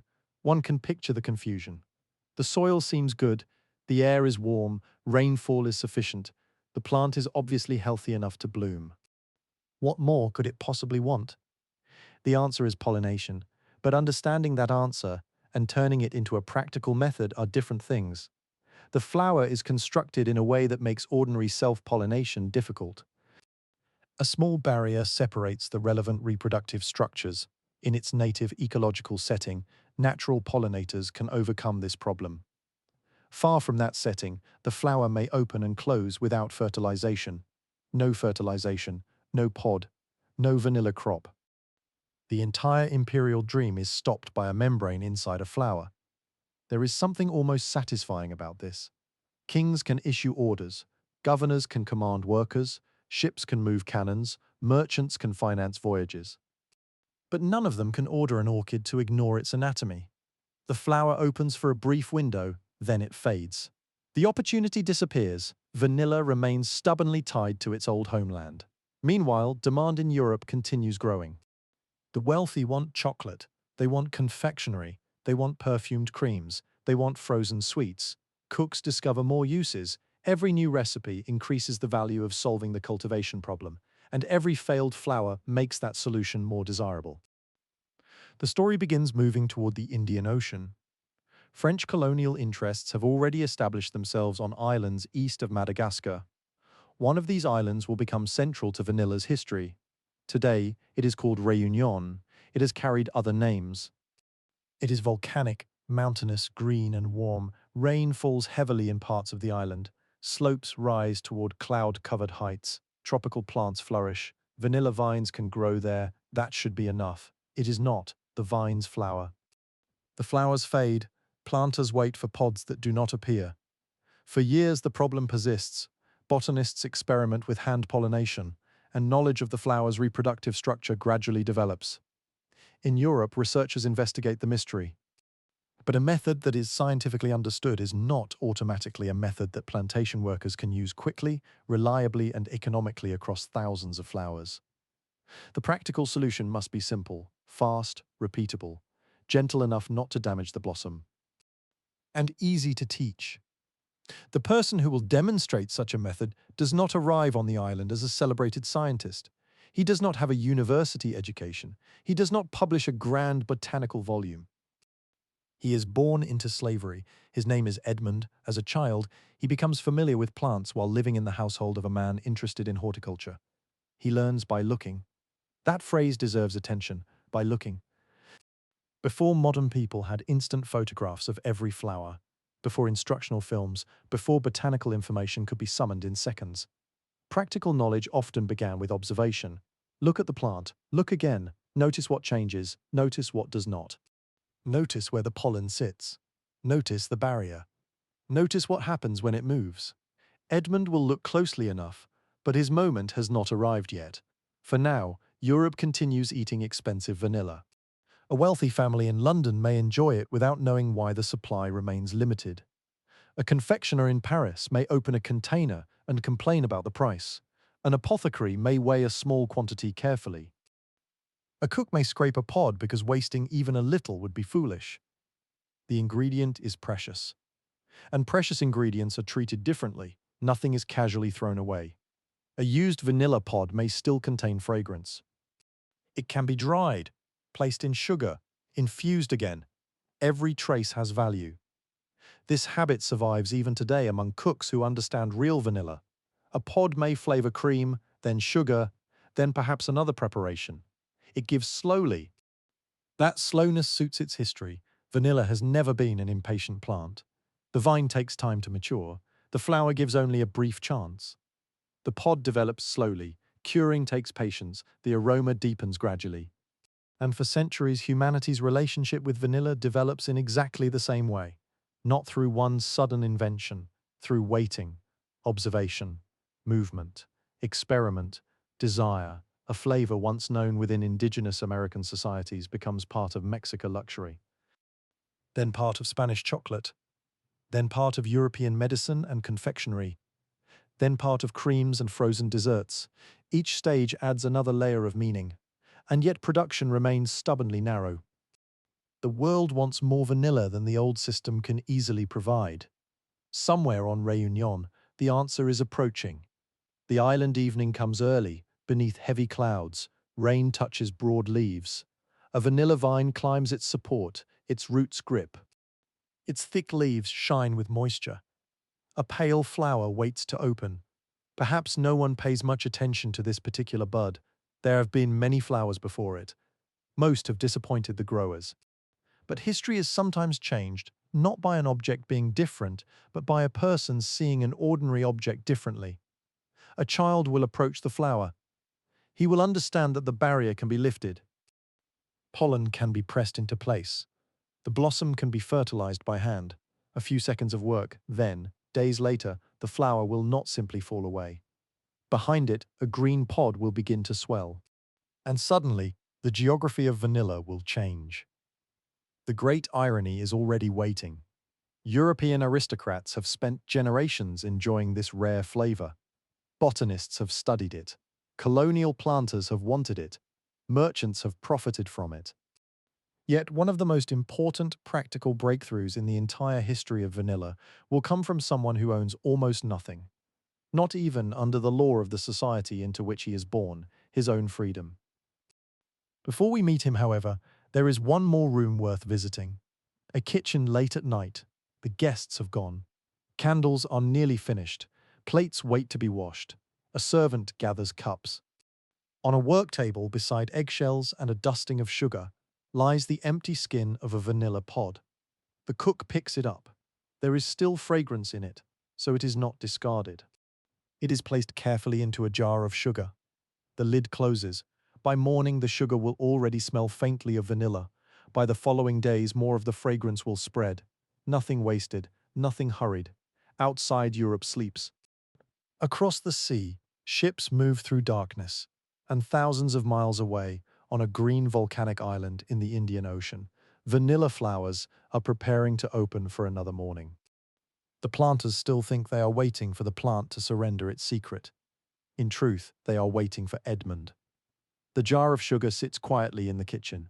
Nothing dramatic happens. No flame changes color. No cook cries out in surprise. No guest rushes through the door, demanding to know what miracle has taken place. The vanilla pod simply rests among the grains. And slowly, almost invisibly, the sugar changes. By morning, a faint fragrance has spread through the jar. After more time, it becomes stronger. Open the lid, and the scent rises immediately. Warm, floral, woody, sweet, without actually being sugar. This small kitchen trick reveals something important about vanilla. It likes to linger. Its history does the same. By the 18th century, vanilla has become familiar enough in wealthy European kitchens that cooks no longer need to treat it only as an exotic companion to chocolate. It begins appearing wherever sweetness, cream, eggs, and careful preparation meet. This is the period when European confectionery becomes increasingly elaborate. Sugar remains expensive for many people, but among aristocratic and prosperous households, sweet dishes can become demonstrations of wealth. A dessert is not merely something eaten after a meal. It can be a performance. Tables may be arranged with elaborate shapes made from sugar. Fruits are preserved, nuts are coated, creams are whipped, flavored, chilled, molded, and decorated. Pastry cooks develop increasingly specialized skills. The work behind such displays is enormous. A guest sees elegance. The kitchen sees labor. Someone has been awake since before sunrise. Someone has carried wood. Someone has beaten eggs until an arm aches. Someone has ground sugar. Someone has stood near a hot stove while the dining room remained pleasantly cool. Someone has washed a mountain of bowls. And somewhere among all this work, a vanilla pod is cut open. The tiny seeds cling to the blade. They are scraped into cream. The empty pod follows. Nothing is wasted. The cream warms gently. Fragrance spreads through the kitchen. It is easy to understand why cooks become attached to the ingredient. Vanilla performs several jobs at once. It has enough character to be noticed, yet it rarely overwhelms. It softens the eggy quality of custards. It makes cream seem richer. It sits comfortably beside fruit. It works with nuts. It strengthens chocolate without competing with it. It can even make a simple preparation seem more expensive than it really is. That last quality matters. Luxury is partly a matter of expectation. If a guest recognizes a rare fragrance, the dish acquires status before the first spoonful is swallowed. Vanilla therefore becomes a culinary signal. It says that the household has access to imported goods. It says that the cook knows how to use them. It says that someone can afford to put a tropical orchid into pudding. For most ordinary Europeans, this remains distant. A farming family in Cornwall is unlikely to make vanilla cream as an everyday dish. A labourer's household in York does not casually use imported pods whenever the children want something sweet. In Edinburgh, London, Canterbury, or the villages between them, ordinary diets remain shaped by income, season, region, and availability. Bread is fundamental. Porridge is common. Milk and cheese matter where they can be obtained. Vegetables and pulses provide nourishment. Meat varies enormously by class and circumstance. Sweetness itself may be occasional rather than constant. This difference between rich and poor is easy to forget because modern supermarkets have made former luxuries appear ordinary. Sugar sits in large bags. Pepper waits in inexpensive containers. Chocolate can be bought for little money. Vanilla flavoring appears in bottles. But for an 18th century household, many of these ingredients still carry the weight of distance. A vanilla pod has crossed an ocean. Sugar may represent plantation labor across the Atlantic. Tea has traveled from Asia. Coffee may have passed through colonial trade networks. The breakfast table is becoming global long before most people think of themselves as living in a global economy. A wealthy London household can consume several continents before noon. Tea from Asia, sugar from the Caribbean, chocolate from the Americas, spices from tropical regions thousands of miles away, and vanilla from Mexico. The dining room may be quiet. The supply chain is not. Ships are sailing, dock workers are unloading, merchants are bargaining, plantation laborers are working. Enslaved people are being forced to produce wealth they will never enjoy. Colonial officials are collecting duties, sailors are becoming sick. Storms are sinking cargo. War is interrupting trade. The spoon reaches the mouth only after all of this. Vanilla's rise, therefore, belongs to the history of empire as much as to the history of cooking. But flavors have a way of escaping the intentions of empires. Once people learn to love something, they begin adapting it. Recipes cross class boundaries slowly. Professional cooks move between households. Printed cookbooks become more widely available. Urban shops sell prepared sweets. Confectioners serve customers beyond royal courts. The circle of people who can recognize vanilla gradually expands, and the ingredient's identity changes. It is no longer simply something that belongs in chocolate. Vanilla becomes vanilla. This sounds obvious now. At the time, it is a significant shift. Imagine removing every association that a modern listener has with the word. No vanilla ice cream, no vanilla cake, no vanilla custard, no vanilla perfume, no vanilla candles, no familiar bottle of extract in a kitchen cupboard. Then imagine encountering the aroma for the first time inside chocolate. For years, perhaps decades, that is where the flavor lives in the mind. Chocolate and vanilla, one experience. Then one day, the chocolate is removed. Cream remains, sugar remains, vanilla remains. Suddenly, the supporting flavor stands in open space. It is delicate, but not weak. The diner recognizes it. Perhaps there is a moment of surprise. So this is what vanilla tastes like, not chocolate with something added. Vanilla itself. Frozen desserts accelerate this independence. The European fascination with ice has already produced chilled drinks and frozen sweets among those wealthy enough to command the labor and storage necessary. Over time, techniques improve, recipes become more reliable. Frozen creams become more recognizable as ancestors of modern ice cream. Vanilla is almost perfectly suited to them. The coldness is important. Cold can dull flavor. Anyone who has eaten food while very cold knows that aromas can seem less intense. As a frozen mixture warms in the mouth, however, volatile aromatic compounds become easier to perceive. Vanilla unfolds gradually. The first sensation is cold, then sweetness, then cream, then fragrance. The experience is gentle. There is no sudden sourness, no bitterness, no burning spice. The flavor arrives like a warm memory inside a cold food. That contrast is unusually satisfying. Vanilla ice cream begins its long rise. At first, it is anything but plain. To serve it requires expensive ingredients and difficult preparation. Cream itself costs money, sugar costs money, vanilla costs money, ice must be available. Labor must be available, equipment must be available. A frozen vanilla cream is therefore a display of resources. It is almost the opposite of what the word vanilla will later mean. Imagine explaining to an aristocratic diner that one day the flavor in his expensive frozen dessert will become a metaphor for dullness. He might be offended, or perhaps simply confused. There is nothing dull about obtaining vanilla in his world. The pod has come from Mexico. The sugar may have crossed the Atlantic. The ice has been stored since winter or transported at considerable effort. Several servants may have contributed to the preparation. Plain, hardly, yet familiarity changes language. Things that become common lose some of their mystery. This happens with pepper, it happens with sugar, it happens with chocolate, and eventually it happens with vanilla. Before that can occur, however, vanilla must become cheaper. And to become cheaper, production must expand. This is where the orchid continues to resist. Attempts to grow vanilla outside Mexico have produced a frustrating pattern. The vine itself is not impossible to transport.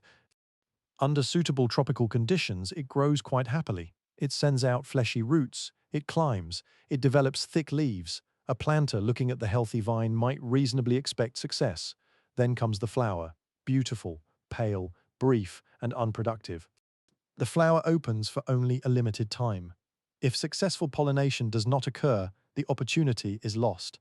In Mexico, natural ecological relationships make pod production possible. Elsewhere, those relationships are missing or unreliable. The transplanted orchid has become separated from part of the system that created it. This is one of the recurring mistakes of empire.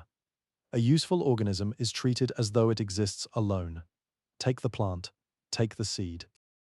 Take the animal, move it, profit. But ecosystems are relationships. A flower may depend upon an insect. A tree may depend upon fungi in the soil. A crop may depend upon seasonal rainfall. A seed may depend upon an animal to disperse it.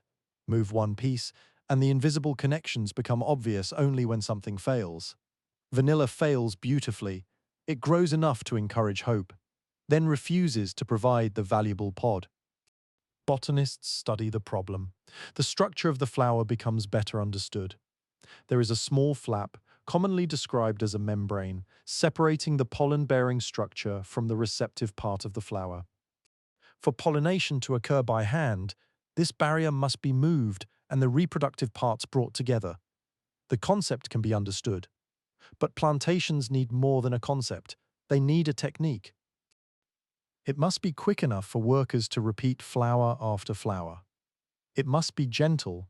A damaged blossom produces nothing. It must also be performed during the brief period when the flower is receptive. Imagine a plantation with vines flowering across a large area. The flowers do not wait politely for a scientist. They open when they open. Workers must find them, inspect them, pollinate them, move on. The entire future crop depends upon these tiny morning tasks. No practical large-scale vanilla industry outside its native region can flourish until this problem is solved. The pressure grows. France has tropical colonies suitable for experimentation. Among them is the island now known as Réunion, lying in the Indian Ocean east of Madagascar. The island is volcanic. Mountains rise sharply from the interior. Clouds gather against the slopes. Some regions receive heavy rainfall. The vegetation can be lush and dense. European settlers attempt to turn the island into a profitable colonial landscape. Coffee becomes important.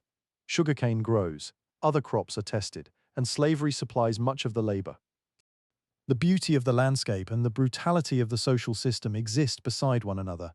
This is another uncomfortable pattern in the history of luxury. A traveler may describe green mountains, brilliant flowers, warm rain, and ocean light. An enslaved worker experiences the same island through ownership, punishment, labor, and restriction. The scenery does not cancel the suffering. Vanilla vines are introduced into this world. They grow once again. The orchid seems promising. And once again, flowering brings disappointment. No reliable pods. The island possesses warmth, moisture, shade, skilled gardeners. What it lacks is the plant's old pollination relationship. For a time, vanilla remains more botanical curiosity than agricultural revolution. Then, a boy notices something. His name at birth is Edmond. He is born on Réunion, while slavery remains legal there. His mother is enslaved. He does not grow up with the freedoms available to the white colonial population around him. As a child, he comes into the household of Feriol Bellier-Beaumont, a landowner interested in plants. Bellier-Beaumont teaches the boy about horticulture, Edmond observes. Learns, handles plants, becomes familiar with the living details that can disappear inside a botanical description. This is practical education. A person working with plants learns their moods, which stem bends, which snaps, which leaf signals too much water, which flower can tolerate handling, when to touch, when to wait. Such knowledge is difficult to measure on paper. It enters the hands. Edmond is still very young when vanilla's mystery presents itself. The flower is small enough to fit easily between his fingers. Inside it lies the barrier. Lift the barrier, bring pollen and receptive surface together. Press, release. The action takes only moments. If done properly, the flower has been pollinated. The next day, the result may not look dramatic. There is no explosion of growth, no instant dark pod. Plants work more slowly than human excitement, but the flower does not simply disappear without consequence. Behind it, the ovary begins to develop. A green vanilla pod forms. One pod, then another. The method can be repeated. That is the crucial point. A discovery becomes an industry when it can be repeated. Edmond's technique is simple enough that workers can learn it, quick enough that many flowers can be treated, reliable enough to make cultivation commercially practical. The consequences will be enormous. Vanilla production will spread across islands of the Indian Ocean. Réunion will become important. Madagascar will eventually become the name most strongly associated with commercial vanilla. Mexico's old dominance will be broken, global supply will increase, vanilla will move gradually toward wider markets, but Edmond will not become wealthy.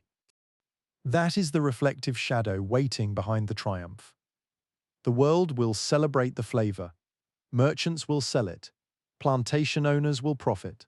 Consumers thousands of miles away will enjoy the result. The young enslaved person whose practical insight helps unlock the industry will receive little of that wealth.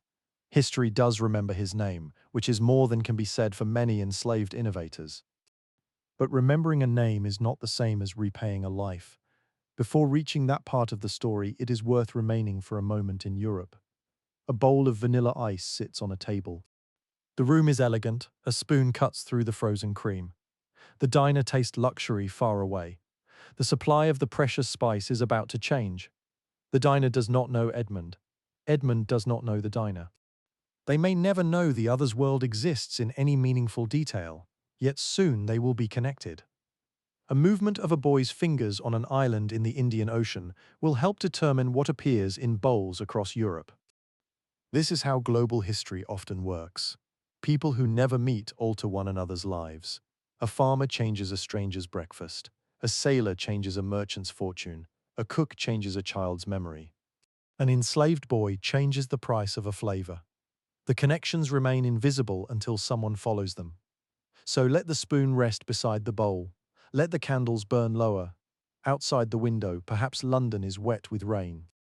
Perhaps Paris is settling into darkness. Perhaps a kitchen servant in Canterbury is carrying away the final dishes. Across the oceans, the world of vanilla is shifting. The flavor has already escaped chocolate. Now it is preparing to escape geography. For centuries, the orchid's secret has kept production close to its American homeland. That secret is about to become a movement of the hand. Lift, press, pollinate. 3 quiet actions. No cannon fire, no royal decree. No grand machine turning beneath a factory roof. Just a flower and a pair of careful fingers.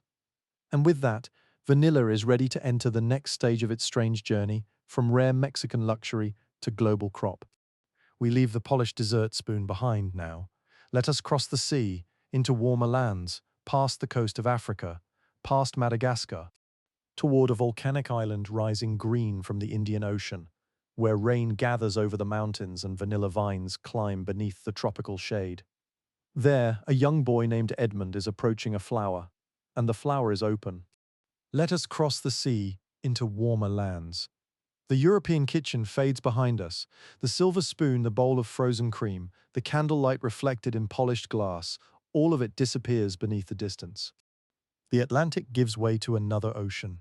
Africa stretches southward, Madagascar rises from the water, and east of that enormous island sits a much smaller piece of volcanic land surrounded by the Indian Ocean, Réunion. The island is beautiful in the careless way that volcanic islands often are. Mountains rise sharply toward clouds. Deep valleys cut through the interior. Waterfalls descend over dark cliffs after heavy rain. Tropical vegetation presses against paths and cultivated fields. Near the coast, the air can be hot and damp. Higher on the slopes, mist gathers. Rain comes suddenly. Then sunlight returns and shines on wet leaves. The ocean is rarely far away. Its presence can be heard before it is seen, a distant rolling sound beyond trees and fields. For a visitor arriving by ship, the island might appear almost impossibly green. But landscapes do not tell the whole truth about the societies built upon them. Réunion is a colony, and much of its agricultural life rests upon slavery. People of African, Malagasy, Indian, and other origins have been brought into systems of forced labor. They cultivate land they do not own. Their movements can be restricted. Their families live under the constant vulnerability created by a society that treats human beings as property. Coffee grows here, sugarcane grows here. Spices and other useful plants are tested. European colonial agriculture has a restless appetite. If a crop makes money somewhere else, a planter wants to know whether it will make money here. The island becomes a kind of tropical experiment. Seeds arrive on ships. Cuttings arrive wrapped and protected. Botanical specimens are exchanged between colonies. Some die, some survive. Some grow so successfully that they transform the landscape.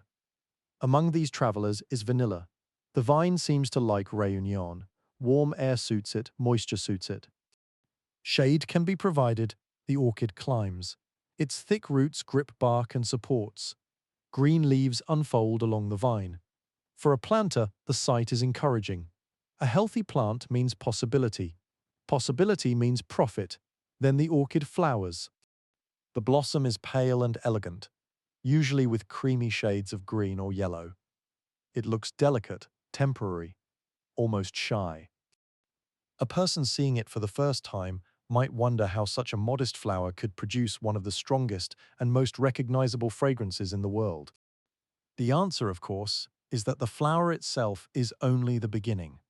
The valuable pod must come afterward, and on Réunion it usually does not. Morning after morning flowers open, they wait, then they fade. No useful crop follows. The planter sees failure. The plant is doing exactly what its biology allows. The missing step is pollination. To understand the problem, one must look very closely. The vanilla flower contains the structures needed for reproduction, but they are arranged in an inconvenient way. A small flap of tissue stands between them. Botanists call this structure the rostellum. The pollen does not simply fall into the correct place on its own. Something must bring the relevant parts together. In the orchid's native environment, natural pollination can occur. On a distant island, that ecological assistance is largely missing. The result is a beautifully flowering plantation with almost no vanilla. It is like owning an orchard in which every tree blossoms and none bears fruit. The frustration must have been considerable. Vanilla is valuable precisely because demand is growing. European confectioners want it. Chocolate makers want it. Wealthy households want it. If Réunion can produce pods reliably, money will follow. But the flowers refuse. This is the point at which scientific history can become misleading if told too simply. The basic reproductive structure of the vanilla orchid was not completely unknown to botanists before Edmond's discovery. European researchers had studied orchids and experimented with pollination. Knowledge existed, but useful knowledge must sometimes cross a gap between laboratory understanding and daily practice.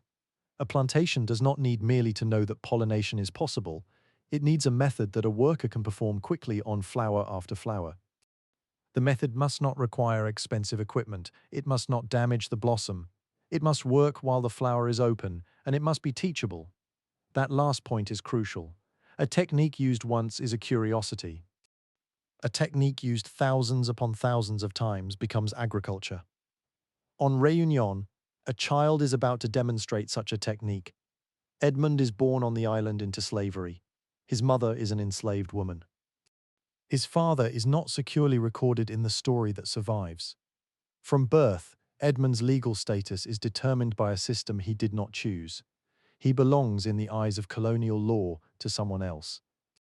It is difficult to write that sentence calmly. Yet the quietness of the words reflects something disturbing about slavery. For the people administering it, human ownership could be reduced to ordinary records: names, ages, transactions, households, labor, property. The violence becomes bureaucratic. For the enslaved person, it is life. Edmond grows up in the household of Ferréol Bellier Beaumont. Beaumont has an interest in plants. This matters. Edmond is exposed to horticulture while young. He learns to observe plants closely. Perhaps he learns names, perhaps methods of grafting or tending, perhaps which plants require shade and which prefer sun. The exact texture of every lesson is impossible to recover. History has preserved the outcome better than the daily process. But somewhere in those years, Edmond develops the kind of practical confidence that comes from handling living plants. A gardener touches differently from a visitor. The visitor sees a flower and admires it. The gardener sees whether the flower is ready. The visitor sees a leaf. The gardener notices discoloration. The visitor sees a vine. The gardener notices where it should be guided. Edmond learns to look. And looking closely is about to matter more than status. One morning, a vanilla flower opens. The island is already warm. Moisture clings to leaves. Perhaps insects move through the garden. Perhaps the distant ocean can be heard beyond the property. There is nothing to suggest that the day will enter history. Most historic mornings do not feel historic. People wake hungry. Someone complains about work. Someone sweeps. Someone carries water. Someone worries about rain. Someone has slept badly. Then a small action occurs. Edmond approaches the flower. He understands the barrier inside it. Using a slender object or a careful finger, the membrane can be lifted. The pollen-bearing part can then be pressed against the receptive surface. The movement is gentle. Lift, press, release. The flower remains attached. There is no immediate applause, no transformation visible to the eye. The orchid does not suddenly produce a dark vanilla pod. The morning continues, but over time the result becomes clear. The base of the flower begins to lengthen. A green pod develops. The flower has been successfully pollinated. Edmond has demonstrated the practical solution. He is still a boy. The simplicity of the technique is almost insulting after so much frustration. For years, growers have watched vines flower without fruit. They have transported plants across oceans. They have studied climate and soil. They have waited. And the barrier between failure and success can be moved by a child's hand. Beaumont recognizes the importance of what Edmond has done. The method is repeatable. That changes everything. Edmond can show others. The technique spreads. Workers can move through vanilla plantings during flowering season and pollinate the blossoms manually. Each flower requires attention. This is not mechanization, quite the opposite. Vanilla becomes globally scalable through an intensely human act.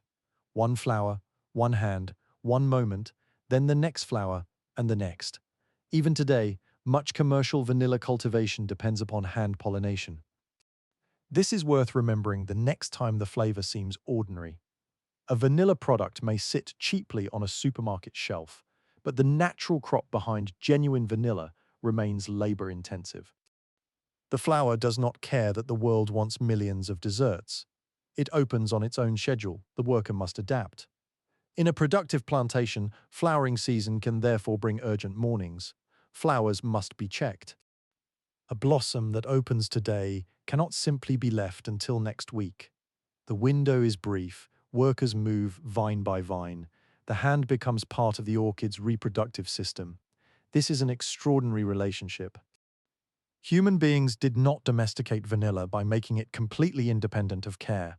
They made global vanilla possible by becoming its pollinator. Edmond's method spreads across Réunion. The island can now imagine commercial vanilla production on a serious scale.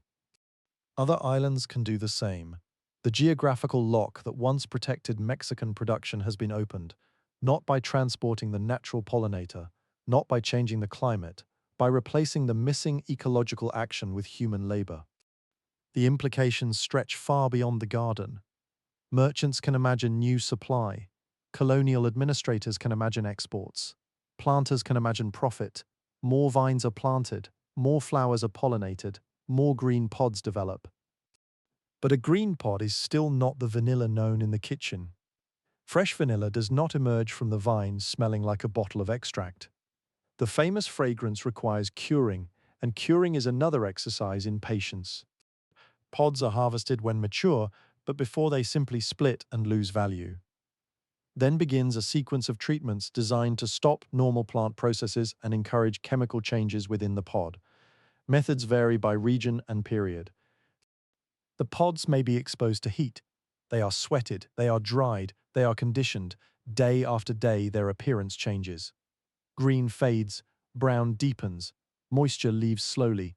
The pods become flexible and dark. Their aroma develops. A worker lifts one and inspects it. Too wet? Too dry? Any sign of mold? Has the sun been too strong? Does it need more time?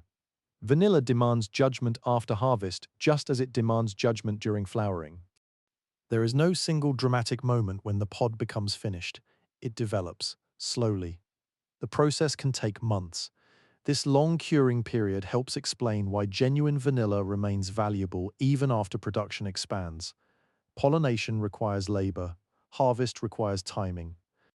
Curing requires skill. Storage requires care. Then the finished product must travel. The orchid has surrendered its geographic secret, but it has not become easy. Perhaps vanilla never truly becomes easy. Human beings merely become better at hiding the difficulty from the consumer. By the time a European cook receives a dark, cured pod, the flower is invisible. So is the hand that pollinated it. So is the person who watched it dry. The cook sees an ingredient. The plantation sees months of labor. Edmond himself becomes part of this strange invisibility. His discovery is known locally. Bellier Beaumont later defends Edmond's claim when others attempt to challenge or diminish it. This matters because inventions made by enslaved or colonized people have often been detached from their creators. A powerful person receives credit. A written report survives under another name. The laborer's knowledge becomes the owner's property. Edmond's story could easily have vanished in the same way. His name survives, Edmond Albius.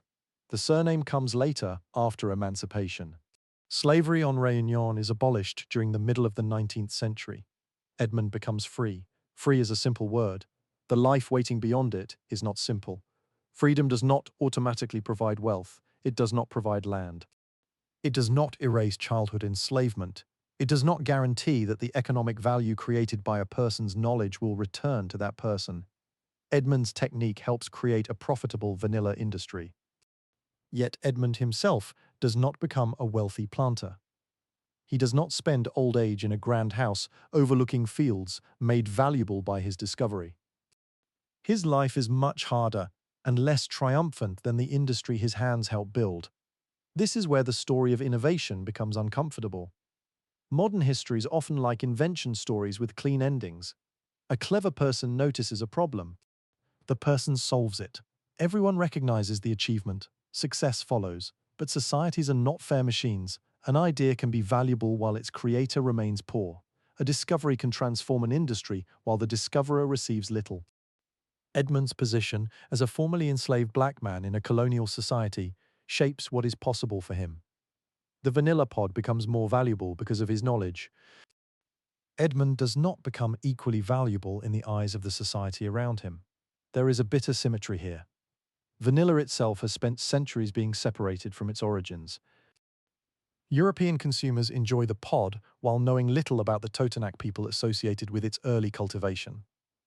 Now plantation economies will enjoy a pollination method while the young man who demonstrated it struggles to receive lasting material reward.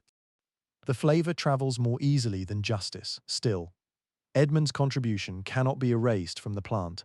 Every hand-pollinated vanilla flower repeats something close to the practical gesture he helped make famous.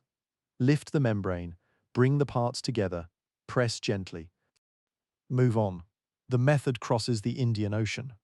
Vanilla cultivation expands. Réunion becomes known for high-quality vanilla. Nearby Madagascar possesses enormous agricultural potential for the crop. The climate in suitable regions is warm and humid. Labor is available within colonial systems that are themselves marked by coercion and inequality. Plantings expand. Over time, Madagascar rises. The name will eventually become almost inseparable from vanilla, Madagascar vanilla. To modern ears, the phrase sounds natural, almost inevitable. It is not. Vanilla is not native to Madagascar. Its presence there is the result of global movement. The orchid comes from the Americas. European colonial networks carry it across oceans. A pollination technique demonstrated on Réunion makes large-scale cultivation practical. Then farmers in Madagascar develop their own deep expertise in growing, pollinating, harvesting, and curing the crop. What sounds like a simple geographic label contains several continents of history. Mexico, Europe, Réunion, Madagascar, and eventually the entire world. The vanilla vine has traveled farther than the people who first cultivated it could reasonably have imagined. Its future now belongs increasingly to global commerce. Supply grows, more cooks can obtain it. Confectionery expands. Ice cream becomes easier to produce as technology changes. Industrial food manufacturing waits in the future. Chemists are becoming increasingly interested in the compounds responsible for flavor and fragrance. Eventually, they will isolate vanillin. Then they will find ways to make vanilla flavor without growing enough orchids to satisfy every appetite. That development will change the meaning of vanilla once again. Natural vanilla will remain difficult and expensive. Vanilla flavor will become cheap. The rare will become ordinary through imitation. And the world will consume vanilla in quantities no plantation of orchids could easily provide on its own. But that world has not arrived yet. For now, stand for a moment beneath the shade on Réunion. A worker moves along the vines. The morning is warm. One flower has opened. A hand reaches toward it. The membrane is lifted. The pollen is pressed into place. The hand withdraws. There are more flowers ahead. The worker moves to the next vine. Behind that simple rhythm lies an entire future of birthday cakes, custards, biscuits, perfumes, chocolates, sodas, medicines, and ice cream. History sometimes turns on a battlefield, sometimes in a palace, sometimes in a parliament filled with speeches, and sometimes it turns inside a flower small enough to hold between two fingers. Edmond Albius did not make vanilla famous. The flavor was already desired. He did something more practical. He helped make its desire scalable. The distinction is important. Europe already wanted vanilla. Now the world could begin producing much more of it. And abundance changes everything. Abundance changes price. Price changes access. Access changes habit. Habit changes memory. And memory eventually changes language. A luxury becomes a standard. A standard becomes ordinary. An ordinary flavor becomes vanilla. That strange transformation is still ahead. For tonight, Edmond's flower has only just been pollinated. A green pod begins growing behind the fading blossom. It is small, unscented, easy to overlook, yet inside it, chemistry is quietly preparing a fragrance that will cross oceans. The rain begins again over Réunion. Water gathers on the leaves. Clouds hide the mountains. Far away in Europe, confectioners continue paying dearly for imported vanilla. They do not yet understand how thoroughly this island will alter their supply. Farther west, Mexico still carries the oldest traditions of vanilla cultivation. Farther across the Indian Ocean, Madagascar waits, and between all these places stands the memory of a young boy, his fingers beside an orchid flower. The empire wanted a crop. The botanists wanted an answer. The merchants wanted more pods. Edmond found the gesture, and that gesture was enough. The rain passes over Réunion. Drops remain on the vanilla leaves, gathering along their edges before falling softly to the soil below. Clouds move away from the mountains, somewhere beyond the trees. The Indian Ocean catches the returning light. And beneath the shade, a green pod continues to grow. It does not look important, not yet. It is long, narrow, smooth, and almost entirely without the fragrance that will later define it. A visitor might walk past the vine without noticing anything unusual, but the planter notices, Edmond notices. The pod exists where before there had usually been only a fallen flower. That is enough. The method works. Now it must be repeated. This is the quiet dividing line between discovery and industry. A discovery can happen once. Industry requires repetition. Morning after morning, workers move among the vines. They search for newly opened flowers, because the opportunity for pollination is brief. The work rewards attention. A flower overlooked may be a pod lost. A flower handled too roughly may be damaged. A worker must move quickly enough to cover many vines, yet gently enough to preserve each blossom. The fingers learn the rhythm, find the flower, Open the petals carefully. Lift the small barrier. Bring the pollen into contact with the receptive surface. Press, release, move on. Again, again, again. It is repetitive work, but never completely mindless. The plant demands awareness. The flower is alive. Its position changes. Its condition varies. The worker adjusts. Soon the technique spreads beyond the garden in which Edmond first demonstrates it. Other growers learn. Plantings expand. Réunion begins producing vanilla on a scale that had previously seemed impossible outside Mexico. The old geographical monopoly has been broken. For centuries, the orchid's biology protected its homeland. Now human hands can replace the missing pollinator. The consequences spread through colonial agriculture. If vanilla can be pollinated by hand on Réunion, it can be pollinated by hand elsewhere. Warm regions with suitable humidity and shade become possible production zones. The vine travels again, across water, between islands, into new soils. And among the places that receive it, one will eventually dominate the global imagination of vanilla. Madagascar. Let us cross the narrow stretch of ocean toward it. The island is enormous compared with Réunion. Its landscapes vary dramatically. There are highlands, forests, dry regions, river valleys, coastal plains, and humid areas where tropical agriculture can flourish. Along parts of the northeastern coast, conditions suit vanilla remarkably well. Warmth, rain, humidity, shade. And now, thanks to hand-pollination, the absence of the orchid's original ecological relationships no longer prevents commercial production. The vine climbs, the flower opens, a person pollinates it, the pod grows, simple in description, demanding in practice. Vanilla cultivation spreads through communities where knowledge becomes increasingly local. This is important. The technique may have traveled from elsewhere, but successful agriculture is never merely a copied instruction. Farmers must learn their own land. When does flowering begin here? How does this year's rain affect the vines? Which support trees work well? How much shade is enough? When should the pods be harvested? How should curing be adjusted to local humidity? A crop becomes rooted in a place when people develop answers to questions like these. Madagascan growers do. Over generations, vanilla becomes deeply connected with the northeastern regions of the island. Families learn the crop. Children grow up watching adults tend vines. Pollination becomes a seasonal rhythm. Curing becomes specialized knowledge. The plant that began in Mesoamerica acquires another homeland through human practice. This is one of the strange things about domesticated plants. They can have more than one history.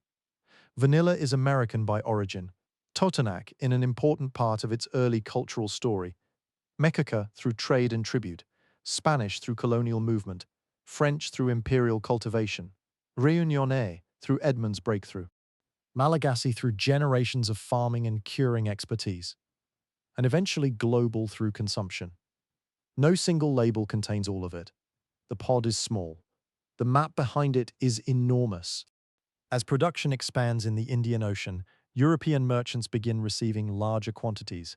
Vanilla remains valuable because growing it is still difficult, but the possibility of increased supply changes expectations. A confectioner can imagine using more. A perfumer can experiment. A cook can become less afraid of wasting a small piece. The ingredient begins its slow journey down the social ladder. Not all the way, not yet, but movement has begun. The aristocratic monopoly weakens.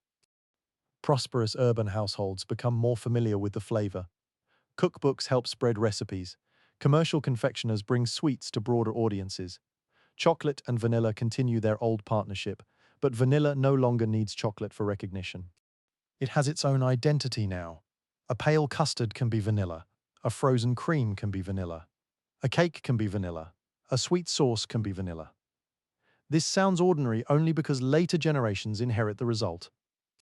At the time, naming a dish primarily for vanilla represents the completion of a long cultural transformation. The supporting aroma has become the main flavor. And yet the person whose practical technique helped make this expansion possible does not rise alongside the industry. Edmond's story after the discovery is quieter and sadder. Slavery is eventually abolished on Réunion. Edmond becomes a free man. He takes the surname Albius. There are different explanations for the choice of surname, and history does not preserve every detail with certainty. What matters is that the boy once known simply as Edmond now enters records as Edmond Albius. Freedom should sound like the beginning of prosperity. It is not. A society can abolish legal slavery without immediately abolishing the inequalities created by slavery. Land remains concentrated, money remains concentrated, education remains unequal. Social prejudice does not vanish because a law changes. Formerly enslaved people enter freedom without the accumulated wealth enjoyed by those whose families benefited from their labor. Edmond possesses knowledge that has helped transform vanilla agriculture. But knowledge does not automatically become ownership. He does not own the expanding vanilla trade. He does not receive a payment each time someone uses his method. There is no comfortable stream of royalties arriving at his door. The 19th century colonial world is not designed to reward him that way. Instead, the profits flow largely through landowners, merchants, exporters, and commercial networks. Vanilla leaves the island, money returns. Very little finds Edmond. At one point in his life, he becomes involved in a legal case and is convicted of theft. Beaumont appeals for mercy and points to Edmond's important contribution to the colony. The contrast is painful. Here is a man whose knowledge helped create wealth for an entire agricultural sector, yet he remains economically vulnerable enough to stand before the law without the protection that wealth provides. His contribution is remembered. But memory does not buy food. Recognition does not automatically provide security. Edmond eventually dies in poverty. The exact circumstances of his final years are less famous than the pollination method itself. Perhaps that is predictable. History likes the moment of discovery. It is less interested in the long afternoon afterward. The flower is exciting. Old age is not, but the later life matters because it changes how the discovery should be understood. It would be easy to tell Edmond's story as a cheerful tale of genius. A clever boy solves a botanical mystery.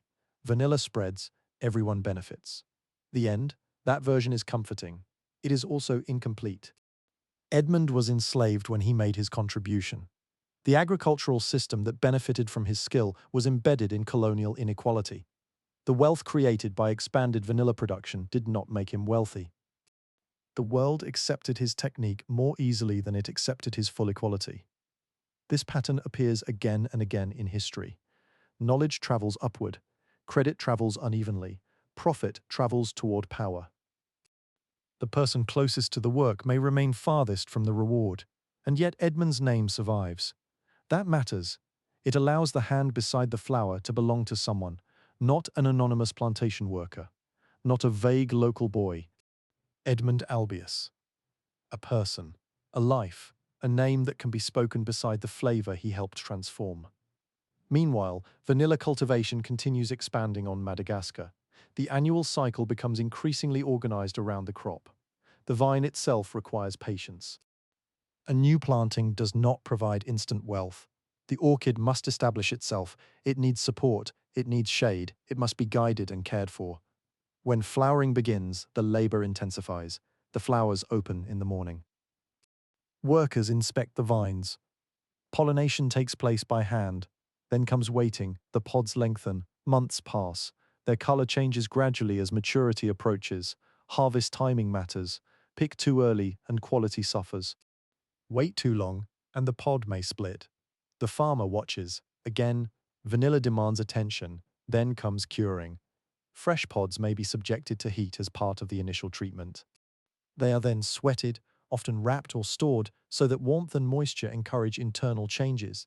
Later, they are dried, sun, shade, sun again, rest, inspection, turn the pods, feel them, smell them, separate those behaving differently.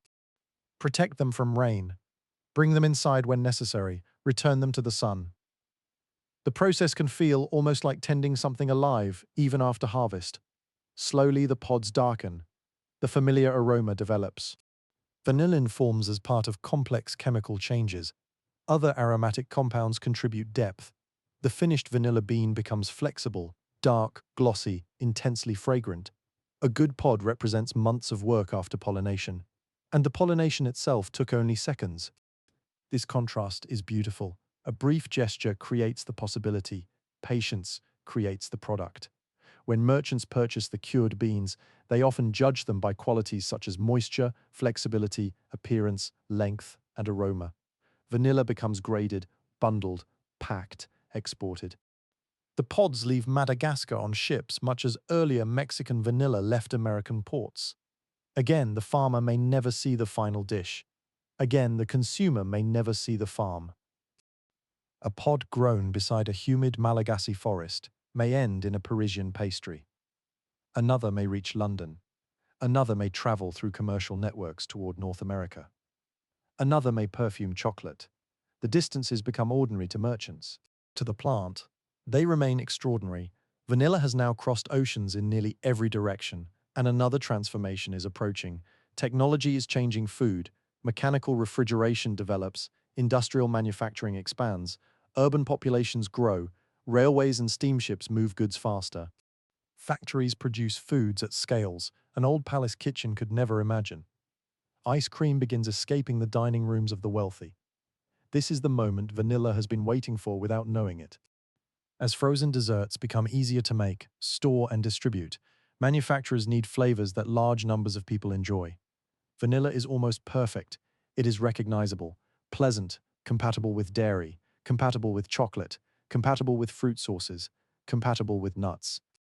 Compatible with cakes and pies served beside the ice cream. It can stand alone or support something else. Vanilla is the diplomatic flavor. It rarely starts an argument that makes it commercially powerful. But there is a problem. Natural vanilla is still too difficult to produce for the scale of demand that industrial food will eventually create. Every genuine pod still begins with a flower. Every flower still needs pollination. Every pod still needs months to mature. Every harvested bean still needs curing. There are limits to how cheaply such a crop can be produced. Chemists begin looking more closely at the fragrance. If the characteristic aroma can be understood, perhaps it can be reproduced. The central compound is vanillin. Once chemists isolate it and learn its structure, another door opens. Vanilla flavor may no longer require a vanilla orchid. That sentence would have sounded absurd to the Totonac farmers who first knew the plant. Vanilla without vanilla. Yet industrial chemistry makes exactly this possible. Vanillin can eventually be produced from sources entirely separate from vanilla beans.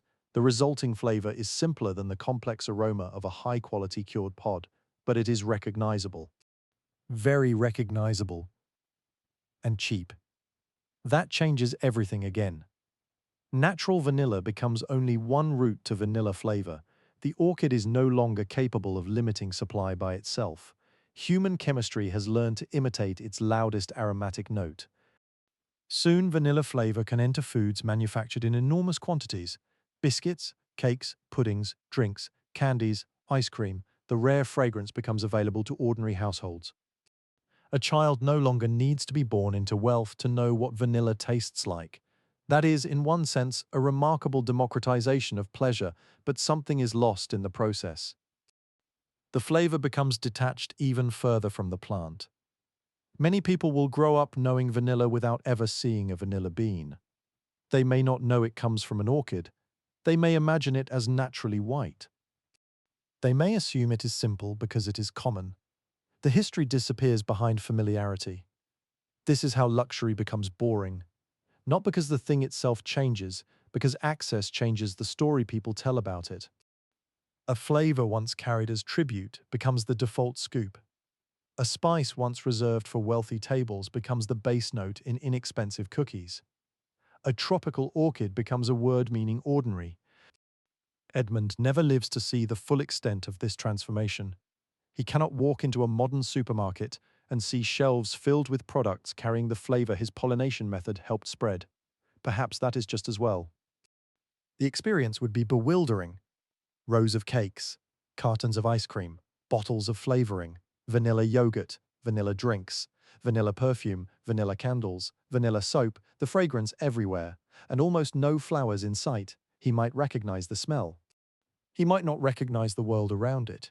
Yet somewhere beneath all the industrial abundance, the old gesture remains. On farms producing real vanilla, workers still move among orchids. Morning, flower, hand, lift, press, release, the same delicate rhythm. Modern commerce surrounds it. Global prices rise and fall. Exporters negotiate. Companies place orders. Consumers debate natural and artificial flavor. But the flower remains stubbornly ancient. It opens, it waits, it must be touched. Perhaps this is the reflective truth at the heart of Edmond's story. Human beings can make vanilla global. They can imitate its main aromatic compound. They can sell its flavor by the ton. They can put the word on millions of packages. But real vanilla still begins with something fragile, a flower open for a brief time, a human being paying attention, a gesture performed correctly, then months of waiting. The world calls vanilla ordinary because the world sees the finished product. It does not see the morning, it does not see the fingers, it does not see Edmond. So before leaving Réunion, let the rain return once more. Let it move softly through the leaves. The mountains disappear behind mist. A dark, cured vanilla pod rests on a wooden table. Beside it lies a fresh green pod. Between those two objects are months of work. Behind both stands a flower. And behind the flower stands a boy whose discovery helped move vanilla into the modern world. Now we drift onward, deeper into the age of factories, steamships, ice houses, chemistry, and mass production. Vanilla is about to become cheaper. Ice cream is about to become common. Madagascar is about to become central to the global trade. And the rare orchid flavor once enjoyed by emperors and aristocrats is approaching its strangest destination of all. The ordinary kitchen we drift onward, deeper into the age of steam, the rain-soaked vanilla fields remain behind us. The worker's hand leaves the flower. The green pod slowly disappears into memory. The mountains of Réunion and the humid coasts of Madagascar fade beneath the smoke of ships, factories, railways, and growing cities. The world is becoming louder. Steam engines breathe beside railway platforms. Metal wheels strike tracks. Factory whistles mark the beginning and end of working days. Ships cross oceans with increasing speed and regularity. Cities swell. London spreads outward beneath a ceiling of coal smoke. Paris fills with shops, cafes, markets, and crowded streets. New industries reshape towns across Europe and North America. And in the middle of all this machinery, people still want something sweet. Perhaps they want it more than ever. Industrial life creates new kinds of exhaustion. A factory worker does not return home with the same daily rhythm as a farmer whose labor follows daylight and season. Work may now follow the clock. The bell rings, the shift begins. The bell rings again, the shift ends. Time becomes something measured, divided, sold. Small pleasures matter in such a world. A cup of tea, a biscuit, a piece of chocolate, a spoonful of cold cream. Vanilla is perfectly suited to these modest comforts. But first it must become affordable. For generations, genuine vanilla has remained expensive because almost every stage of its production resists speed. The vine takes time. The flower must be pollinated. The pod takes months to mature. Harvest must be carefully timed. Curing takes additional months. Then the beans travel from tropical farms to distant markets. Industrial civilization likes products that can be made quickly. Vanilla refuses. So industry begins working around the orchid. Before chemistry transforms the flavor, however, another technology changes how people consume it. Refrigeration. For most of human history, cold is seasonal. Winter gives it, summer takes it away.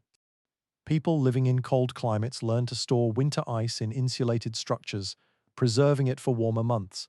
Wealthy estates build ice houses. Businesses harvest frozen lakes and rivers. Blocks of ice become commodities. Men cut them from frozen surfaces. Horses pull them. Workers stack them. Sawdust and other insulating materials slow melting. Ships even carry ice toward warmer climates. It is a wonderfully strange trade. People are selling winter. Where ice becomes reliably available, frozen desserts become easier to produce. Still not effortless, but easier. Then mechanical refrigeration begins changing the rules more profoundly. Cold no longer needs to be harvested from a frozen lake. Machines can create and maintain it. Food storage changes, transportation changes, brewing changes, meatpacking changes, and ice cream changes. A dessert once associated strongly with wealthy households can increasingly become a commercial product. Ice cream shops appear.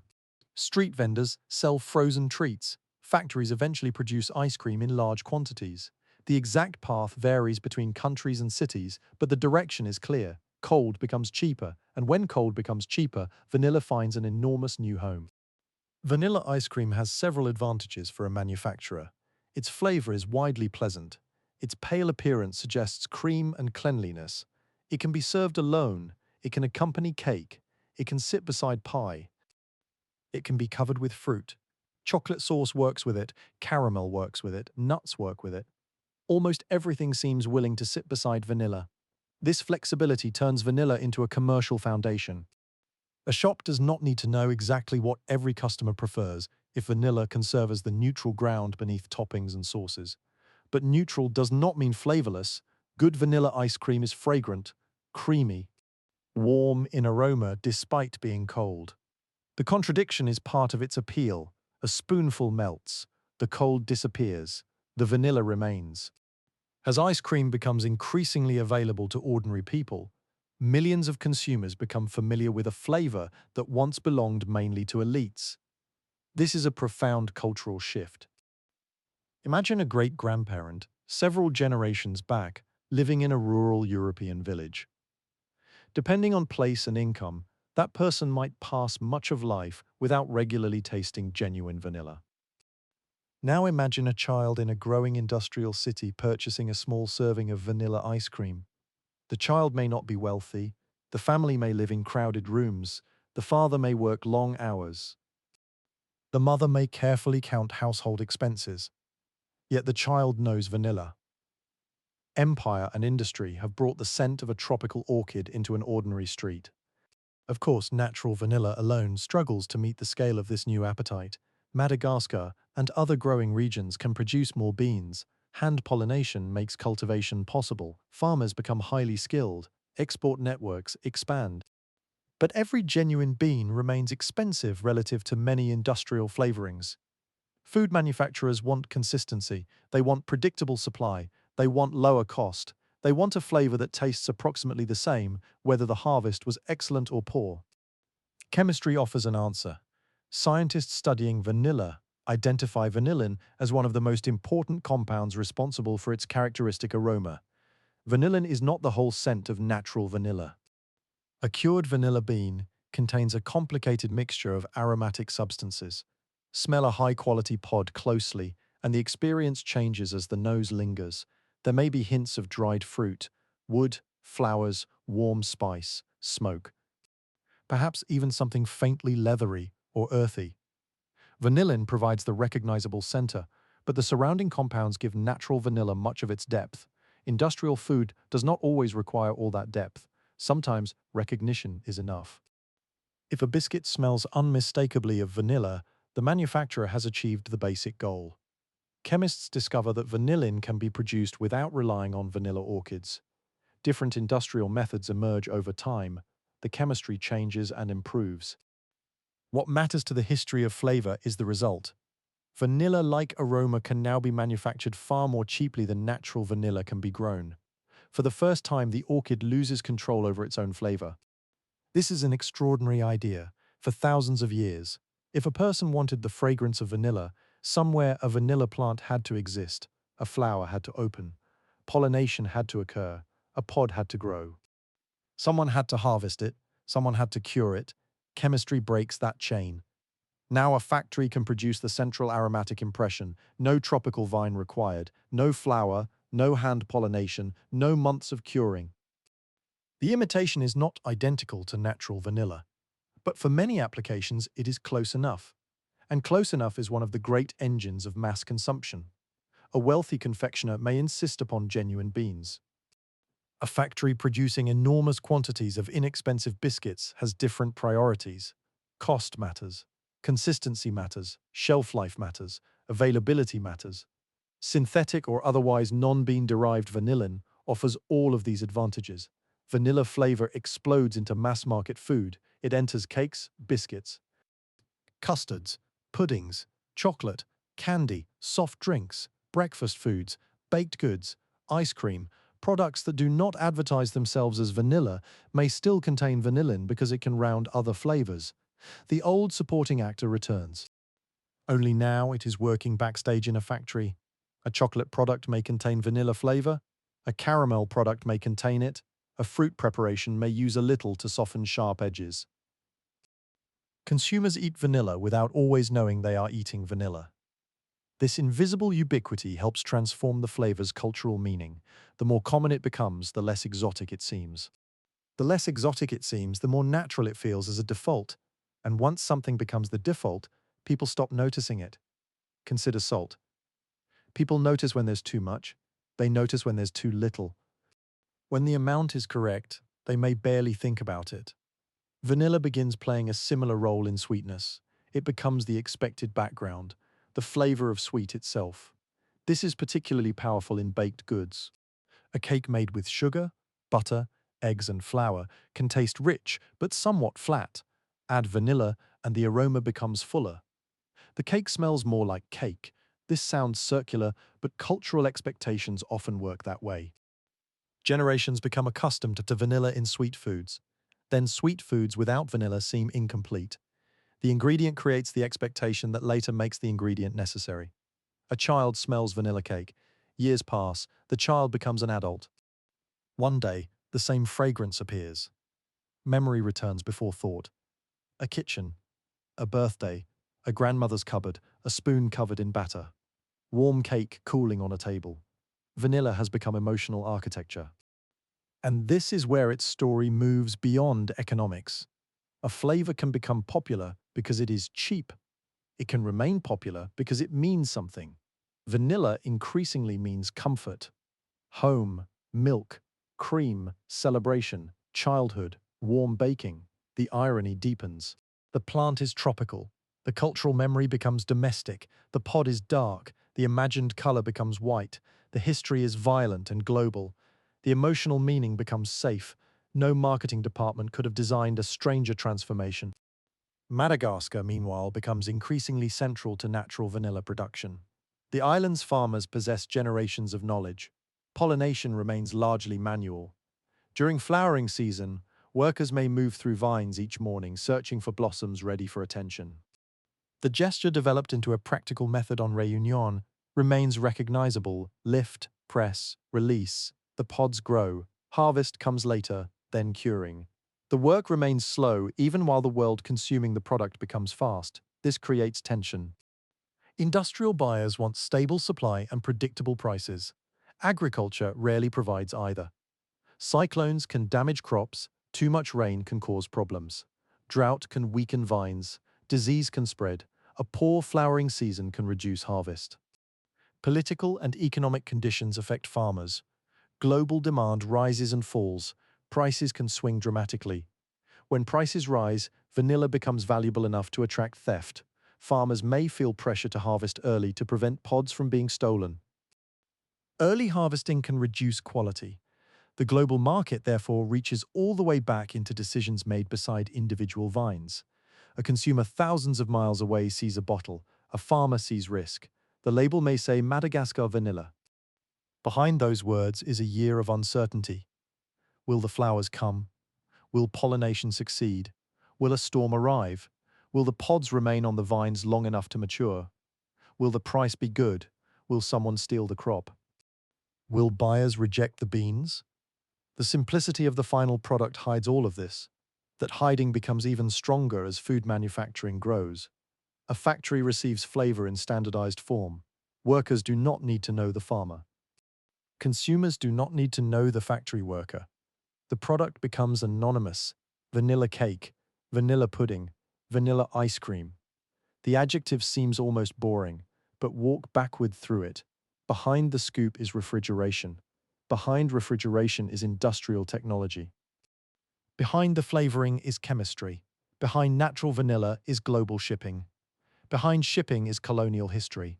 Behind Madagascar cultivation is hand-pollination. Behind hand-pollination is Edmond Albius. Behind Edmond's gesture is the structure of an orchid flower. Behind the orchid is Mesoamerica. Behind Mesoamerica are generations of indigenous knowledge. A spoonful contains a very long road, and that road eventually reaches North America in spectacular fashion. ice cream becomes deeply embedded in American food culture. Vanilla grows into one of its defining flavors. Stories circulate about famous historical figures enjoying or popularizing vanilla ice cream. Thomas Jefferson, for example, becomes associated with a surviving recipe for vanilla ice cream from the early American Republic. But no single statesman creates America's love of vanilla. The flavor spreads because many forces come together. Trade, wealth, dairy production, ice harvesting, mechanical refrigeration, industrial manufacturing, restaurants, soda fountains, home recipes, advertising, and eventually household freezers. Each development removes another barrier. At first, one needs servants and stored ice. Later, one can visit a shop. Later still, one can purchase a carton and take it home. The extraordinary becomes routine. Open the freezer. Take out vanilla ice cream. Close the freezer. A gesture so ordinary that almost nobody thinks about the centuries required to make it possible. This is perhaps the final stage in the domestication of luxury. Not when everyone can afford it, when everyone forgets it was ever difficult. Vanilla reaches that point. It becomes so available that choosing it can seem like refusing to choose. A restaurant offers chocolate or vanilla. Chocolate sounds like a decision. Vanilla sounds like the absence of one. A person described as having vanilla taste may be considered conventional. A vanilla version of something may be the basic version. Language has completed what industry began. Rare becomes common, common becomes standard, standard becomes plain, but natural vanilla never becomes plain. Visit the orchid. The contradiction disappears. The vine still needs warmth. The flower still opens briefly. A human hand still performs pollination in many commercial fields. The pod still takes months to mature. Curing still requires experience. The finished bean still carries a fragrance far more complex than the word plain suggests. What becomes plain is not vanilla. It is familiarity. Human beings confuse those things constantly. We stop seeing what surrounds us. Bread seems ordinary until one follows wheat through agriculture, milling, fermentation, fuel, and labor. Cotton seems ordinary until one follows the fiber through fields, slavery, mills, factories, and global trade. Tea seems ordinary until one follows leaves through empire. Sugar seems ordinary until one follows cane through plantations. Vanilla belongs to the same family of forgotten wonders. Its success hides its history. By the 20th century, vanilla flavor is everywhere. Commercial bakeries use it, ice cream manufacturers use it, chocolate companies use it. Perfume makers understand its emotional warmth. Household products begin borrowing the scent. A fragrance once eaten becomes something people want their rooms to smell like. Vanilla candles, vanilla soap, vanilla lotion, vanilla perfume. The orchid moves from tongue to nose. Again, the reason is emotional. Vanilla smells safe to many people because they first encounter it through sweet food. The brain learns associations: warm cake, milk, custard, ice cream, celebration. Then a perfumer or candle maker uses the same aromatic family. The consumer does not need to think consciously. This reminds me of comforting desserts. The body already knows. Scent is faster than explanation. This makes vanilla commercially useful far beyond food. Hotels may use warm fragrances to create atmosphere. Cosmetics use vanilla notes to suggest softness. Perfumes combine vanilla with woods, flowers, resins, spices, or amber-like accords. A plant once valued partly as an exotic aromatic has become one of the world's great emotional scents. And still, somehow, people call it boring.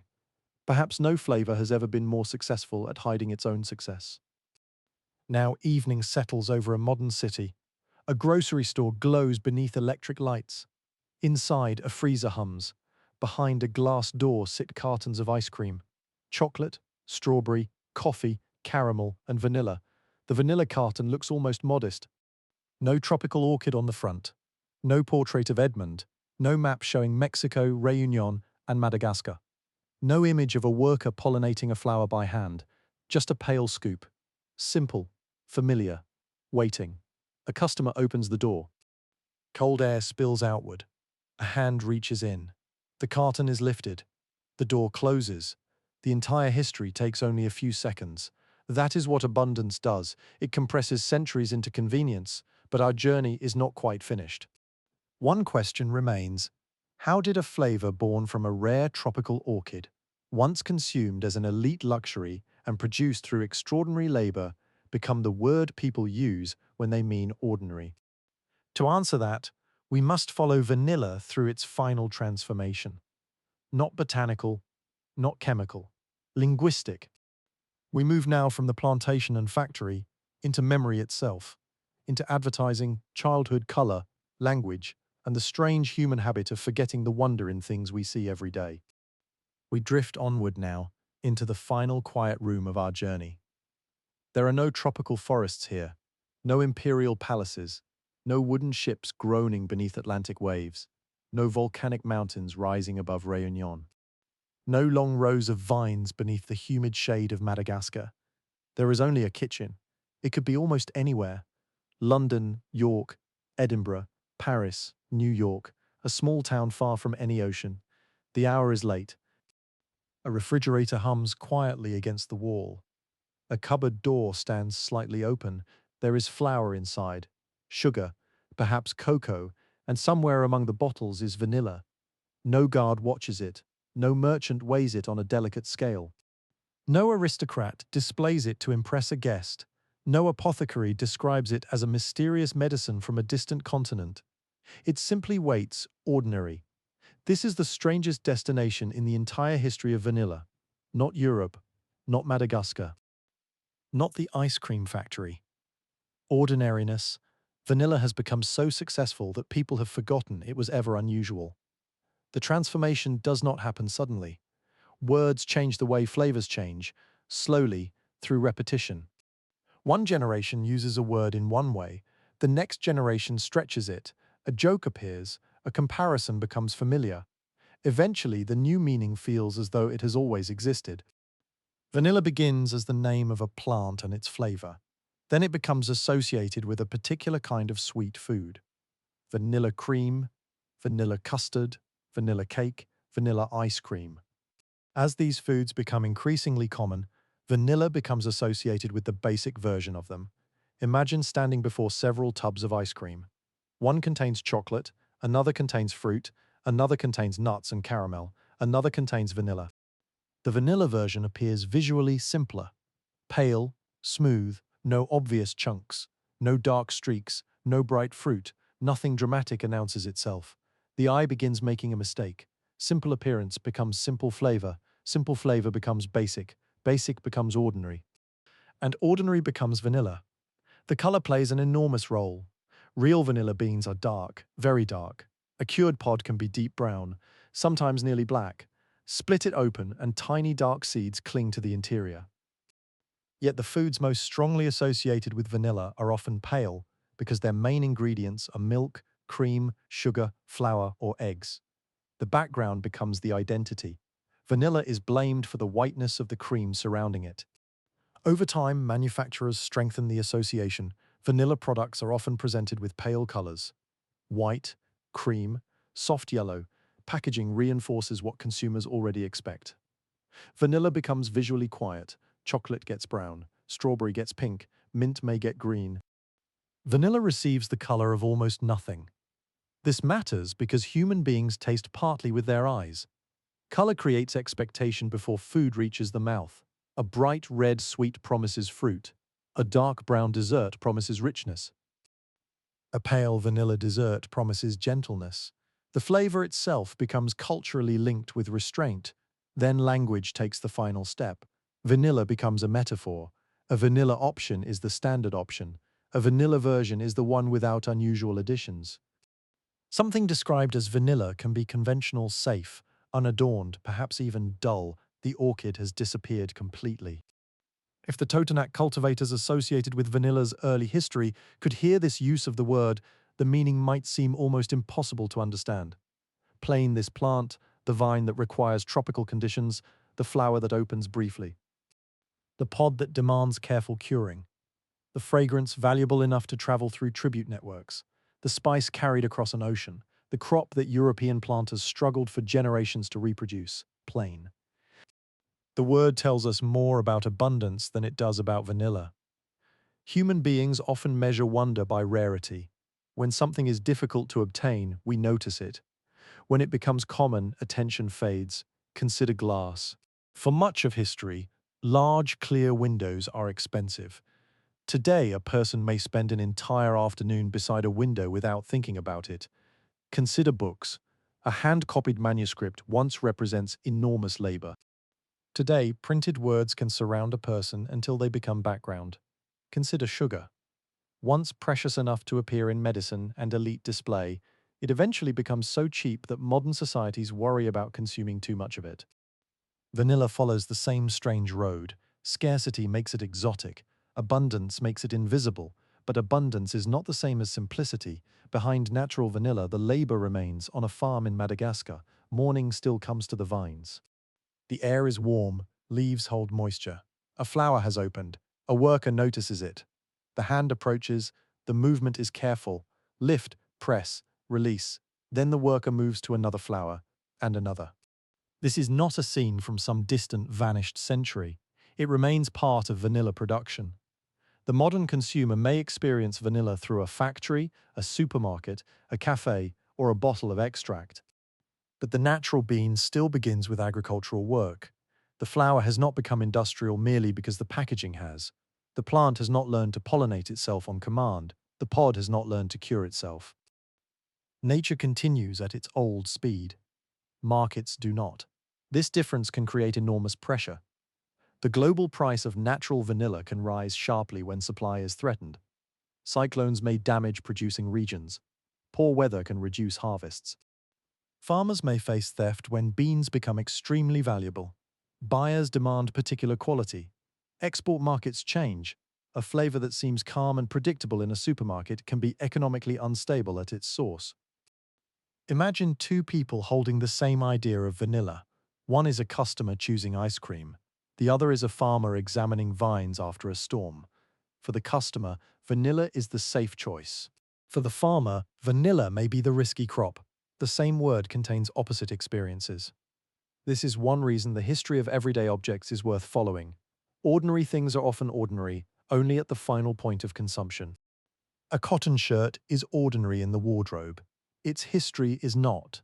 A cup of coffee is ordinary on a desk. Its history is not. A spoonful of sugar is ordinary in tea. Its history is not. A drop of vanilla is ordinary in cake batter. Its history is certainly not. The kitchen hides distance. Open a cupboard and the world has been compressed into shelves.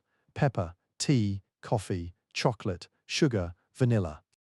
Each object arrived through a different historical route.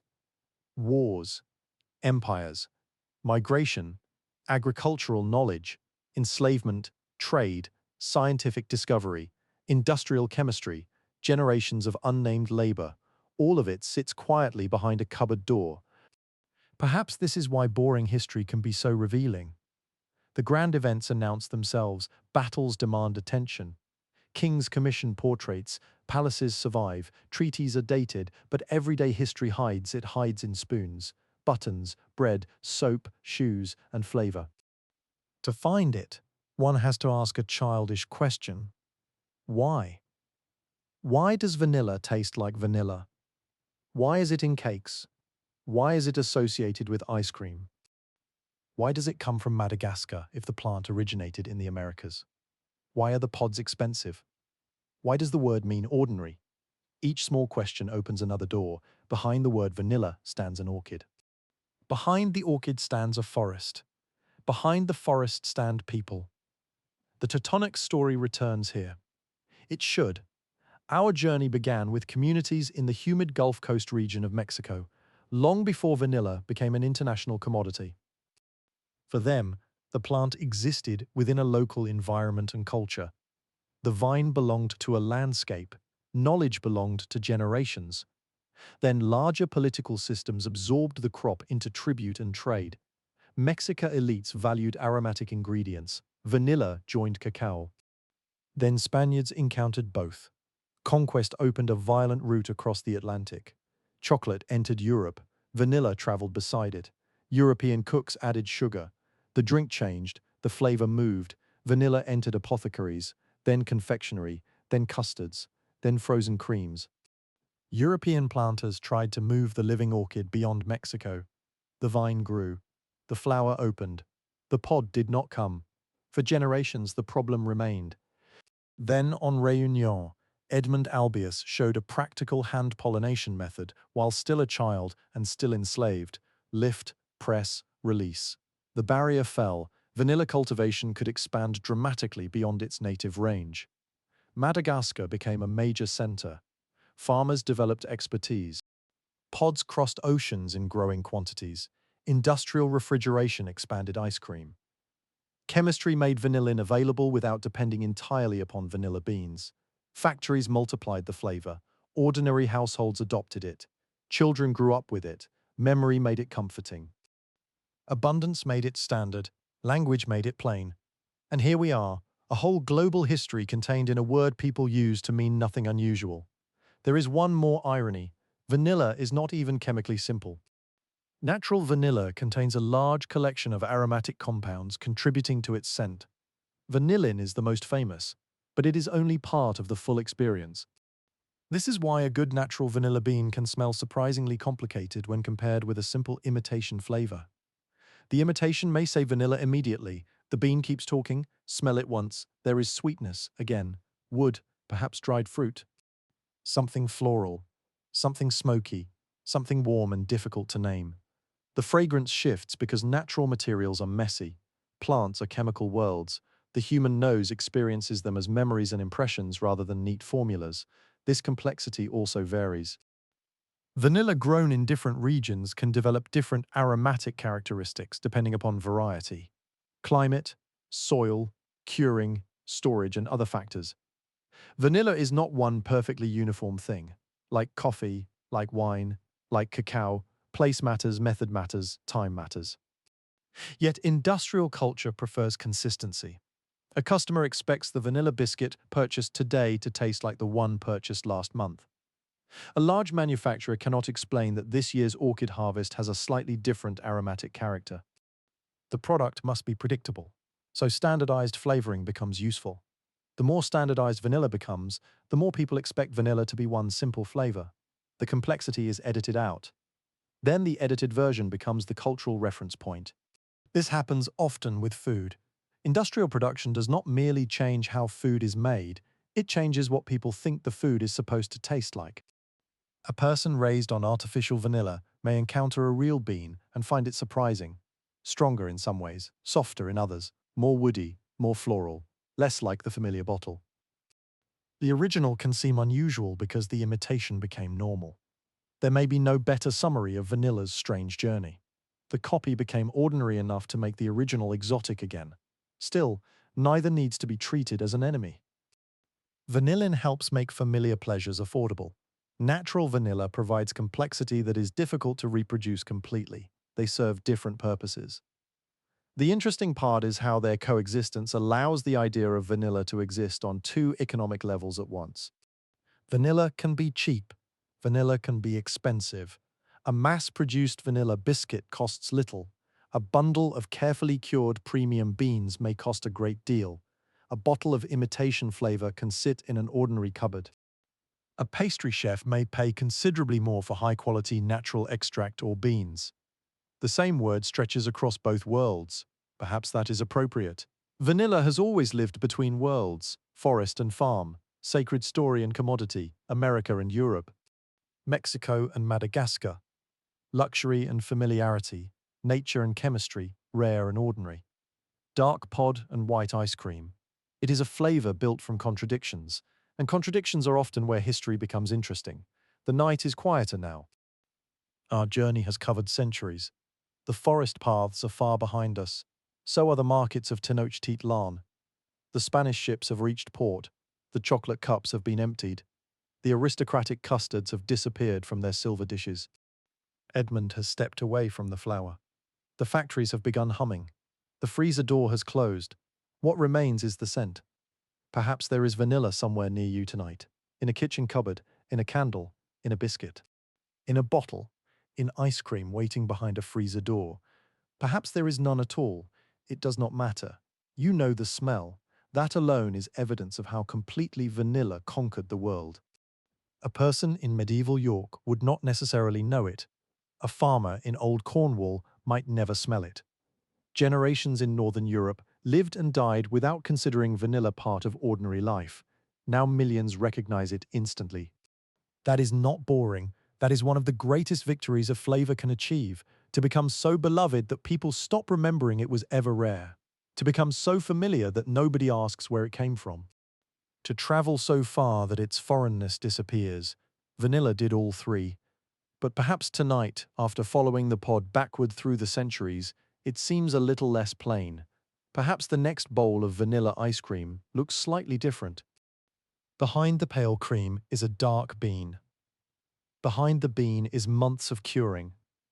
Behind the curing is a farmer. Behind the farmer is a flower. Behind the flower is a hand. Behind the hand is Edmond.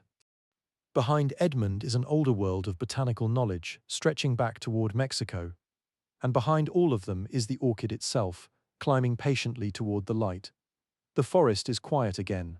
Warm rain touches the leaves. A vanilla vine curls around a tree. There are no factories, no advertisements, no supermarket freezers, no word meaning plain, only a pale flower opening for a little while beneath the green canopy. It asks for almost nothing: warmth, moisture, shade, pollination time. Human beings add everything else: trade, empire, slavery, science, industry, memory, language, and desire.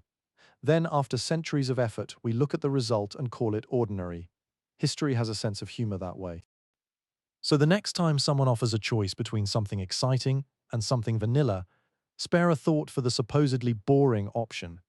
It crossed oceans. It survived conquest. It passed through imperial courts. It traveled in the holds of wooden ships. It frustrated botanists. It depended upon an enslaved boy's careful observation. It helped build agricultural economies in lands far from where the orchid first evolved. It entered laboratories. It filled factories. It flavored childhoods. It became a smell associated with home in places where no vanilla orchid could survive the winter. And after all that, its reward was to become a synonym for plain. Not bad for a wrinkled little pod. The fire is low now. The kitchen is dark. Somewhere very far away, morning is beginning over a vanilla field. A worker walks beneath the vines. One pale flower is open. A hand reaches toward it. Lift, press, release. Then onward to the next. And the long, patient story of vanilla begins again.